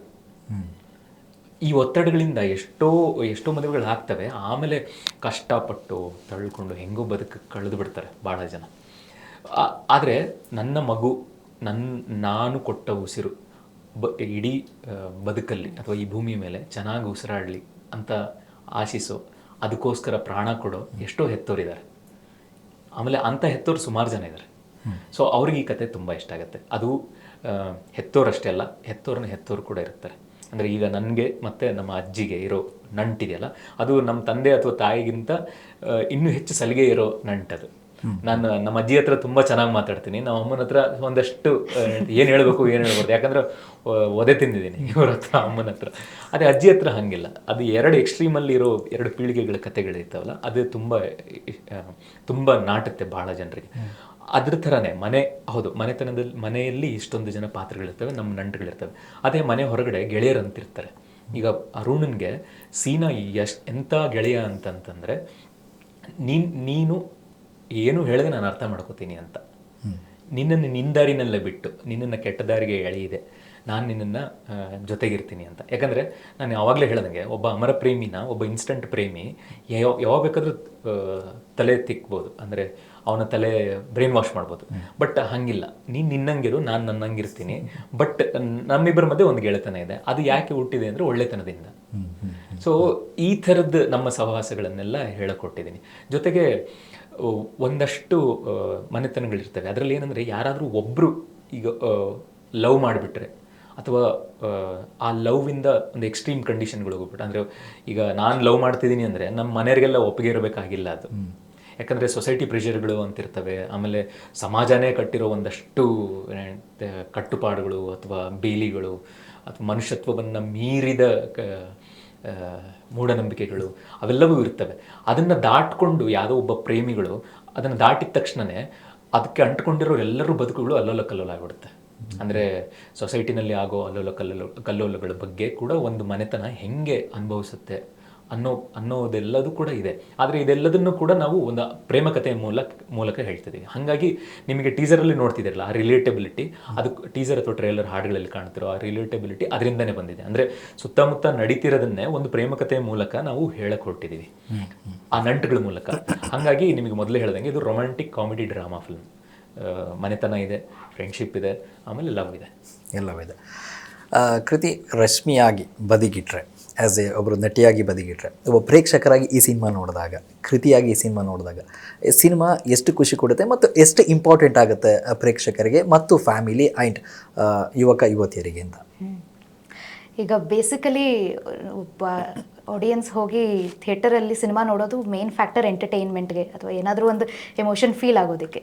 ಸೊ ನಾವು ಜಸ್ಟ್ ಆ್ಯಸ್ ಆಡಿಯನ್ಸ್ ಅಂತ ಹೋಗಿ ಸಿನಿಮಾ ನೋಡಿದಾಗ ನನಗೆ ಆಲ್ ಓವರ್ ಎಲ್ಲಾದರೂ ಒಂದಲ್ಲ ಒಂದು ಕಡೆ ನನಗೆ ಓಕೆ, ಇದು ನಂಗೆ ಜ್ಞಾಪಕ ಇದೆ, ಇದು ನಂಗೆ ಜ್ಞಾಪಕ ಇಲ್ಲ ಅನ್ನೋದನ್ನೆಲ್ಲ ಸೈಡಲ್ಲಿಟ್ಟು ನನಗೆ ಇಡೀ ಸಿನಿಮಾ ನೋಡಿದಾಗ ಕಾವ್ಯನ ಜೊತೆನೂ, ಅರುಣ್ ಜೊತೆನೂ, ರಶ್ಮಿ ಜೊತೆನೂ, ಸೀನನ್ ಜೊತೆನೂ, ಎಲ್ಲರ ಜೊತೆನೂ ಟ್ರಾವೆಲ್ ಆಗ್ತಾ ಹೋದಾಗ ಅಲ್ಲಿ ಎಷ್ಟೊಂದು ಸಿಕ್ತು ನನಗೆ ನೋಡೋದಕ್ಕೆ. ಸೊ ಎಂಟರ್ಟೈನ್ಮೆಂಟ್ 100% ಇದೆ. ಫ್ಯಾಮಿಲಿ ಡ್ರಾಮಾ ಅವ್ರು ಹೇಳಿದಾಗೆ, ಈಗ ನಾನು ಹೋದರೆ ಅಂದರೆ ಇಡೀ ಫ್ಯಾಮಿಲಿ ಜೊತೆ ಕೂತ್ಕೊಂಡು ನೋಡೋಂಥ ಒಂದು ಸಿನಿಮಾ. ಸೊ ಅದನ್ನು ಒಂದು ಫುಲ್ ಫ್ಯಾಮಿಲಿ ಜೊತೆ ಕೂತ್ಕೊಂಡು ನೋಡಿದಾಗ ಅಜ್ಜಿದಿರ ಕತೆ ಆಗಿರಲಿ, ಫ್ರೆಂಡ್ಸ್, ಈಗ ನನಗದು ತುಂಬ ಖುಷಿ ಕೊಡ್ತು. ಅರುಣ್ ಮತ್ತು ಸೀನನ್ ಫ್ರೆಂಡ್ಶಿಪ್ ನೋಡಿದಾಗ ಅದೇ ಹೇಳಿದ್ನಲ್ಲ, ಈಗ ಸಿನಿಮಾ ನೋಡಿದಾಗ ಈಗ ಎಂಟರ್ಟೈನ್ಮೆಂಟ್ ಅಂತ ಬಂದಾಗ ಈಗ ನನಗೆ ಎಲ್ಲಿ ಎಂಟರ್ಟೈನ್ಮೆಂಟ್ ಅನ್ಸುತ್ತೆ, ನನಗೇನಾದರೂ ಒಂದು ಕನೆಕ್ಟ್ ಆಗಬೇಕು, ಅಥವಾ ನನ್ನ ಲೈಫಲ್ಲಿ ಏನಾದರೂ ಅದು ಆಗಿರಬೇಕು, ಅಥವಾ ನನಗದು ನಾನು ನೋಡಿರಬೇಕು ಎಲ್ಲಾದರೂ. ಇಲ್ಲ ಅಂತಂದರೆ ನಂಗೆ ಅದನ್ನು ಎಕ್ಸ್ಪೀರಿಯನ್ಸ್ ಮಾಡೋದಕ್ಕೆ ಕಮ್ಮಿ ಇರ್ಬೋದು. ಸೊ ಆ ಥರ ಫ್ಯಾಕ್ಟರಲ್ಲಿ ಗೋತ್ರು ಆಗಿರೋರು, ಅಥವಾ ಅರುಣ್ ಥರ ಫೀಲ್ ಆಗಿರೋರು, ಸೀನನ್ ಥರ ಫೀಲ್ ಆಗಿರೋರು, ಆ ಥರದವ್ರು ತುಂಬ ನೋಡಿದಾಗ ಕನೆಕ್ಟ್ ಆಗ್ಬೋದು. ಸೊ ಆ ಥರ ವಿಚಾರಗಳಲ್ಲಿ ನನಗೂ ಆ್ಯಸ್ ಅನ್ ಆಡಿಯನ್ಸ್ ಎಲ್ಲ ಕಡೆ ಹೋಗ್ತಾ ಅರುಣಿಗೆ ಬೇಜಾರಾದರೆ ನನಗೂ ಬೇಜಾರಾಯಿತು, ಎಲ್ಲೋ ಒಂದು ಕಡೆ ಅರುಣ್ ಹತ್ರ ನನಗೂ ಬೇಜಾರಾಯಿತು. ಸೊ ರಶ್ಮಿ ಓಕೆ ಇವಳು ಹೀಗಿದ್ದಾಳೆ, ಅದು ಕನೆಕ್ಟ್ ಆಯ್ತಾ ಹೋಯ್ತು, ಲೈಕ್ ಈ ರಶ್ಮಿ ಅಲ್ಲದೆ ಕೂಡ. ಸೊ ಆ ಥರ ವಿಚಾರಗಳಲ್ಲಿ ಇಡೀ ಸಿನಿಮಾ ನೋಡಿದಾಗ ಫ್ಯಾಮಿಲಿಯಿಂದ ಹಿಡಿದು ಅಜ್ಜಿದಿರು ಬಂದಾಗ ಅಜ್ಜಿದಿರು ಜ್ಞಾಪಕ ಬರೋದು, ಫ್ರೆಂಡ್ ಬಂದಾಗ ಫ್ರೆಂಡ್ ಜ್ಞಾಪಕ ಬರೋದು, ಇಂಥದ್ರಲ್ಲೆಲ್ಲ ಓವರ್ ಆಲ್ ಎಂಟರ್ಟೈನ್ಮೆಂಟ್ ತುಂಬ it was very entertaining. Praveen, ಒಬ್ಬ ನಿರ್ದೇಶಕರಾಗಿ ಒಳ್ಳೆಯ ಕಥೆಯನ್ನು ಆಯ್ದುಕೊಂಡಿದ್ದೀರಾ. ಈ ಸಿನಿಮಾ ಎಷ್ಟು ತೃಪ್ತಿ ಕೊಟ್ಟಿದೆ ನಿಮಗೆ? ತುಂಬ ತುಂಬ ದೊಡ್ಡ ತೃಪ್ತಿ ಕೊಟ್ಟಿದೆ ಸರ್. ಯಾಕಂದರೆ ಕತೆ ಬರೆಯುವಾಗ ಆ ಆ ಆ ಲೋಕವನ್ನು ಕಟ್ಕೊಂಡಿತ್ತಲ್ಲ ಅಮರ ಪ್ರೇಮಿಯರು ಒಂದು ಲೋಕ, ಅದನ್ನು ತುಂಬ ಚೆನ್ನಾಗಿ ಕೇಳಿಸ್ಕೊಂಡಿದ್ರು ನನ್ನ ಒಂದಷ್ಟು ಗೆಳೆಯರು. ಅವ್ರಿಗೆ ಇಷ್ಟ ಆಯಿತು. ಅವ್ರಿಗೆ ಇಷ್ಟ ಆಗಿನೇ ಅವ್ರ ಮುಂದೆ ನಿಂತೆ ಪ್ರೊಡ್ಯೂಸ್ ಮಾಡಿರೋದು. ಸೊ ಒಲವು ಬಳಗ ಅನ್ನೋದು ನನ್ನ ಗೆಳತಿಯರು, ಗುರುಗಳು, ಮನೆಯವರು ಇವರೆಲ್ಲರೂ ಸೇರಿ ಕಟ್ಟಿಕೊಂಡಿರೋ ಕತೆ. ಹಾಗಾಗಿ ಆ ಒಂದು ಕಾನ್ಫಿಡೆನ್ಸ್ ಮೊದಲೇ ಇದೆ. ಅದನ್ನು ಹೌದು, ನಾನು ಕತೆ ಬರ್ಕೊಂಡೆ, ಸಿನಿಮಾ ಮಾಡಿದೆ. ತಂದು ತೋರಿಸಿದ್ಮೇಲೆ ತುಂಬ ಖುಷಿಯಾಗಿದೆ. ಯಾಕಂದರೆ ಕತೆ ಹೇಳುವಾಗ ನಿಮಗೆ ಯಾವುದೇ ಇಮೇಜಸ್ ಇರಲ್ಲ. ಅವರು ಏನೋ ಒಂದಲ್ಲ, ನಾನು ಹೇಳೋದಕ್ಕಿಂತ ತುಂಬ ಚೆನ್ನಾಗಿ ಕಟ್ಕೊಂಡಿರ್ತಾರೆ. ಸೊ ಅದನ್ನು ಮೀರಿಸೋ ಹಾಗೆ ನಾನೇನಾದರೂ ತಂದು ಅವ್ರ ಮುಂದೆ ಇಟ್ಟಾಗ ಅವರ ನಲಿವು ನನ್ನ ಕಾಣಿಸುತ್ತೆ ಕಣ್ಣಲ್ಲಿ. ಸೊ ಒಂದಷ್ಟು ಶೋಸ್ ನಾವು ಮಾಡಿದ್ವಿ ಅವಾಗಲೇ ಅವ್ರಿಗೆ. ತುಂಬ ಚೆನ್ನಾಗಿ ಒಂದು ಕಂಪ್ಲೀಟ್ ಫ್ಯಾಮಿಲಿ ಎಂಟರ್ಟೈನರ್ನ ಕೊಟ್ಟು ಪ್ರಮಾಣ. ನೀನು ಹೇಳಿದೆಯಲ್ಲ ಕತೆ, ಈ ಥರದ್ದು ಕಳೆಗಟ್ಟುತ್ತೆ ಅಂತ ಅನಿಸಿರಲಿಲ್ಲ ಅಂತ ಸುಮಾರು ಜನ ಹೇಳಿದರು. ಸೊ ಅದು ಒಂದಿದೆ. ಆಮೇಲೆ ಮನೆ ಮಂದಿ ಎಲ್ಲ ಕೂತ್ಕೊಂಡು ನೋಡಬಹುದಾದಂಥ ಕತೆ ಅಂತ ಸುಮಾರು ಸಿನಿಮಾ ಹೇಳ್ತೀವಿ ನಾವು. ಆದರೆ ಇಲ್ಲಿ ಮನೆ ಮಂದಿಗೆಲ್ಲ ಪಾತ್ರಗಳಿರುವ ಕತೆ. ನಿಮ್ಮ ಅಪ್ಪ ಆಗಿದ್ರೆ ಅಪ್ಪಂದು ಪಾತ್ರ ಇದೆ. ಅದು ಅಪ್ಪನ ಪಾತ್ರ ಬರೀ ಬಂದು ಹೋಗೋದಲ್ಲ, ಅರುಣನ ಬದುಕನ್ನ ತಿದ್ದಿ ಹೋಗೋದು. ಅಮ್ಮನ ಪಾತ್ರ ಬಂದರೆ ಅಮ್ಮನ ಪಾತ್ರ ಬಂದು ಹೋಗೋದಲ್ಲ, ಅರುಣನ ಎತ್ತಿ ಆಡಿಸೋ ಪಾತ್ರ, ಆ ಪಾತ್ರನ, ಆ ಇಡೀ ಕಥೆನ. ಸೊ ಈ ಥರದ ಪ್ರತಿಯೊಂದು ಪಾತ್ರಗಳು ಕೂಡ ಬಂದಿರೋದು ಯಾವುದೇ ಕೆಲಸ ಇಲ್ದಂಗಲ್ಲ. ಸೊ ಆ ಥರದ ಸಿನಿಮಾ. ಆಮೇಲೆ ತುಂಬ ಕತೆಗೆ ತುಂಬ ಒತ್ತು ಕೊಟ್ಟಿರುವ ಸಿನಿಮಾ, ಅಂದರೆ ಕತೆ ಅಥವಾ ಎಕ್ಸ್ಪೀರಿಯನ್ಸ್ಗೆ ತುಂಬ ಒತ್ತು ಕೊಟ್ಟಿರುವ ಸಿನಿಮಾ. ಏನು ಬೇಕೋ ಅದನ್ನು ಮಾತ್ರ ಬಳಸಿರುವ ಸಿನಿಮಾ. ನಿಮಗೆ ಯು ಸರ್ಟಿಫಿಕೇಟ್ ಕೊಟ್ಟಿದ್ರೆ, ನೀಟ್ ಕ್ಲೀನ್ ಯು ಸರ್ಟಿಫಿಕೇಟ್. ಅದರ ಅರ್ಥ ಏನು ಹೇಳಕೊಟ್ಟಿದ್ದೀನಿ ಅಂದರೆ, ಬಿಗಿನಿಂಗ್ ಮತ್ತು ಇಂಟರ್ವೆಲ್ ಆದಮೇಲೆ ಒಂದು ಧೂಮಪಾನ ಮದ್ಯಪಾನದ ಒಂದು ವಿಡಿಯೋ ಬರುತ್ತೆ. ಸೊ ಅದನ್ನು ಕೂಡ ಬಳಸಿಲ್ಲ. ಅಂದರೆ ಅದ್ರ ಮೂಲಕ ಏನು ಹೇಳಕ್ಕೆ ಹೊರಟಿದ್ದೀನಿ ಅಂದರೆ, ಹಿರಿಯರು ಕಿರಿಯರು ಎಲ್ಲರೂ ಕೂಡ ಯಾವುದೇ ಮುಜುಗರ ಇಲ್ಲದಂಗೆ ನೋಡ್ಬೋದು ಅಂತ. ನನಗೆ ಅವಶ್ಯಕತೆ ಇಲ್ಲ ನನ್ನ ಕತೆಗಳಿಗೆ. ನಾನು ಏನು ಹೇಳೋಕೆ ಹೊರಟಿದ್ದೀನಲ್ಲ ಅದಕ್ಕೆ ಅವಶ್ಯಕತೆ ಇರಲಿಲ್ಲ. ಹಾಗಾಗಿ ಅದನ್ನು ನಾವು ಬಳಸಿಲ್ಲ. ಹಾಗಾಗಿ ಆ ವಿಡಿಯೋ ಬಳಸಬೇಕಾಗಿಲ್ಲ. ಸೊ ಈ ಥರದ್ದು ಅಂದರೆ ಒಂದು ಮನೆ ಮಂದಿಯೆಲ್ಲ ಕೂತು ನೋಡಬಹುದಾದಂಥ ತುಂಬ neat comedy film, drama film, family film ಇದನ್ನು ಮಾಡಿದ್ದೀನಿ. ಅದನ್ನು ನೋಡಿದರೂ ಒಂದಷ್ಟು ಮಾತು ಹೇಳ್ತೀನಿ. ನನ್ನ ಈ ಮಾತುಗಳೆಲ್ಲವೂ ಕೂಡ ಆ ಫೀಡ್ಬ್ಯಾಕಿಂದನೇ ಬರ್ತಿರೋದು. ಅದು ಒಂದು ಖುಷಿ ಇದೆ. ಆಮೇಲೆ ಇವ್ರು ಹೇಳಿದ್ರಲ್ಲ, ರಶ್ಮಿಯಾಗಿ ನಾನು ನೋಡ್ತಿಲ್ಲ ಆದರೂ ನನಗೆ ಸಿನಿಮಾ ಇಷ್ಟ ಆಗುತ್ತೆ ಅಂತ ಹೇಳಿದ್ರಲ್ಲ, ಅದೆಲ್ಲ ಅವರು ಒಬ್ಬ ಆ್ಯಕ್ಟರ್ ಹಂಗೆ ಹೇಳ್ತಾರೆ ಅಂತಂದರೆ ಅದು ನಿರ್ದೇಶಕ ಒಂದಷ್ಟು ಕೆಲಸ ಮಾಡಿದ್ದಾನೆ ಅಂತ. ಇದು ಎಲ್ಲರ ಅನಿಸಿಕೆ, ಎಲ್ಲ ಆ್ಯಕ್ಟರ್ಗಳು. ಧರ್ಮಣ್ಣ ಅವ್ರ ಮಾತಲ್ಲಿ ನಮ್ಮ ಸಿನಿಮಾ ಇನ್ನೂ ಚೆನ್ನಾಗಿ ಕಳೆಗಟ್ಟುತ್ತೆ. ಆ ಥರದ್ದು ಕೆಲಸಗಳು ಇದರಿಂದ ಆಗಿದೆ. ಆಮೇಲೆ ಈಗ ಕನ್ನಡದ ಒಂದು ಬಗೆಯನ್ನು ನಾನು ನನ್ನ ಸಿನಿಮಾ ಮೂಲಕ ಹೇಳುವಂಗೆ ಆಯ್ತಲ್ಲ ಅನ್ನೋದು ಕೂಡ ನನಗೆ ಹೆಮ್ಮೆ ಇದೆ. ಬಳ್ಳಾರಿ ಸೀಮೆಯ ಕನ್ನಡನ ಹೇಳ್ಬೋದಾಯ್ತಲ್ಲ ಅಂತ. ಸೊ ಈ ಥರದ್ದು ಖುಷಿ ಇದೆ. ನೀವು ಹೇಳ್ದಂಗೆ ಅಮರ ಪ್ರೇಮಿಯರು ನನ್ನ ಬರೆದಿದ್ದ ದಿನದಿಂದ ಈಗ ತೆರೆಗೆ ನಾಳೆ ಕಾಣೋ ದಿನದ ಹೊತ್ತಿಗೂ ಕೂಡ ಅದು ಹೆಮ್ಮೆ ಇದೆ. ನಿಜವಾಗ್ಲೂ ಅಮರ ಪ್ರೇಮ ಕಥೆ, ಅದರಲ್ಲೊಂದು ಒಲವು ಬೆರೆತಿದೆ. ಸೊ ಸೆಂಟಿಮೆಂಟ್ ಇದೆ, ಎಲ್ಲವೂ ಇದೆ. ಹಾಗಾಗಿ ಪ್ರೇಕ್ಷಕರಿಗೆ ನಿಜವಾಗ್ಲೂ ಇಷ್ಟ ಆಗುತ್ತೆ ಅಂತೇಳಿ ನಮ್ಮ ನಿರೀಕ್ಷೆ ಕೂಡ ಇದೆ. ಇಷ್ಟ ಆಗಲಿ. ನಿಮ್ಮ ಅಮರ ಪ್ರೇಮಿ ಅರುಣ್ ಕನ್ನಡ ಚಿತ್ರರಂಗದಲ್ಲಿ ಅಮರ ಪ್ರೇಮ ಕಥೆಯಾಗಿ ಅಮರ ಸಿನಿಮಾವಾಗಲಿ ಉಳಿಲಿ ಅನ್ನೋದು ನಮ್ಮೆಲ್ಲರ ಹಾಯಕ್ಕೆ. ಸಿನಿಮಾ ಸಕ್ಸಸ್ ಆಗಲಿ, 100 ಡೇಸ್ ಆಗಲಿ, ಮತ್ತೊಂದು ಸಿನಿಮಾವನ್ನು ಮತ್ತೊಂದು ನೀವು ಕೊಡೋದಾಗಲಿ. ಸೊ ಇಷ್ಟೊತ್ತವರೆಗೂ ಸಾಕಷ್ಟು ವಿಚಾರವನ್ನು ಚರ್ಚೆ ಮಾಡಿದ್ರಿ, ಒಂದಷ್ಟು ವಿಚಾರಗಳನ್ನು ಹಂಚ್ಕೊಂಡ್ರಿ. ಹಾಗಾಗಿ ಇಬ್ಬರಿಗೂ ಧನ್ಯವಾದಗಳು. ಸೊ ಇದು ಈ ಹೊತ್ತಿನ ಕಾರ್ಯಕ್ರಮ. ಮತ್ತೆ ಮುಂದಿನ ಕಾರ್ಯಕ್ರಮದಲ್ಲಿ ತಮ್ಮನ್ನೆಲ್ಲ ಭೇಟಿ ಆಗ್ತಾನೆ. ವಿಶ್ವವಾಣಿ ಟಿವಿಯನ್ನು ಲೈಕ್ ಮಾಡಿ, ಶೇರ್ ಮಾಡಿ. ನಮಸ್ಕಾರ.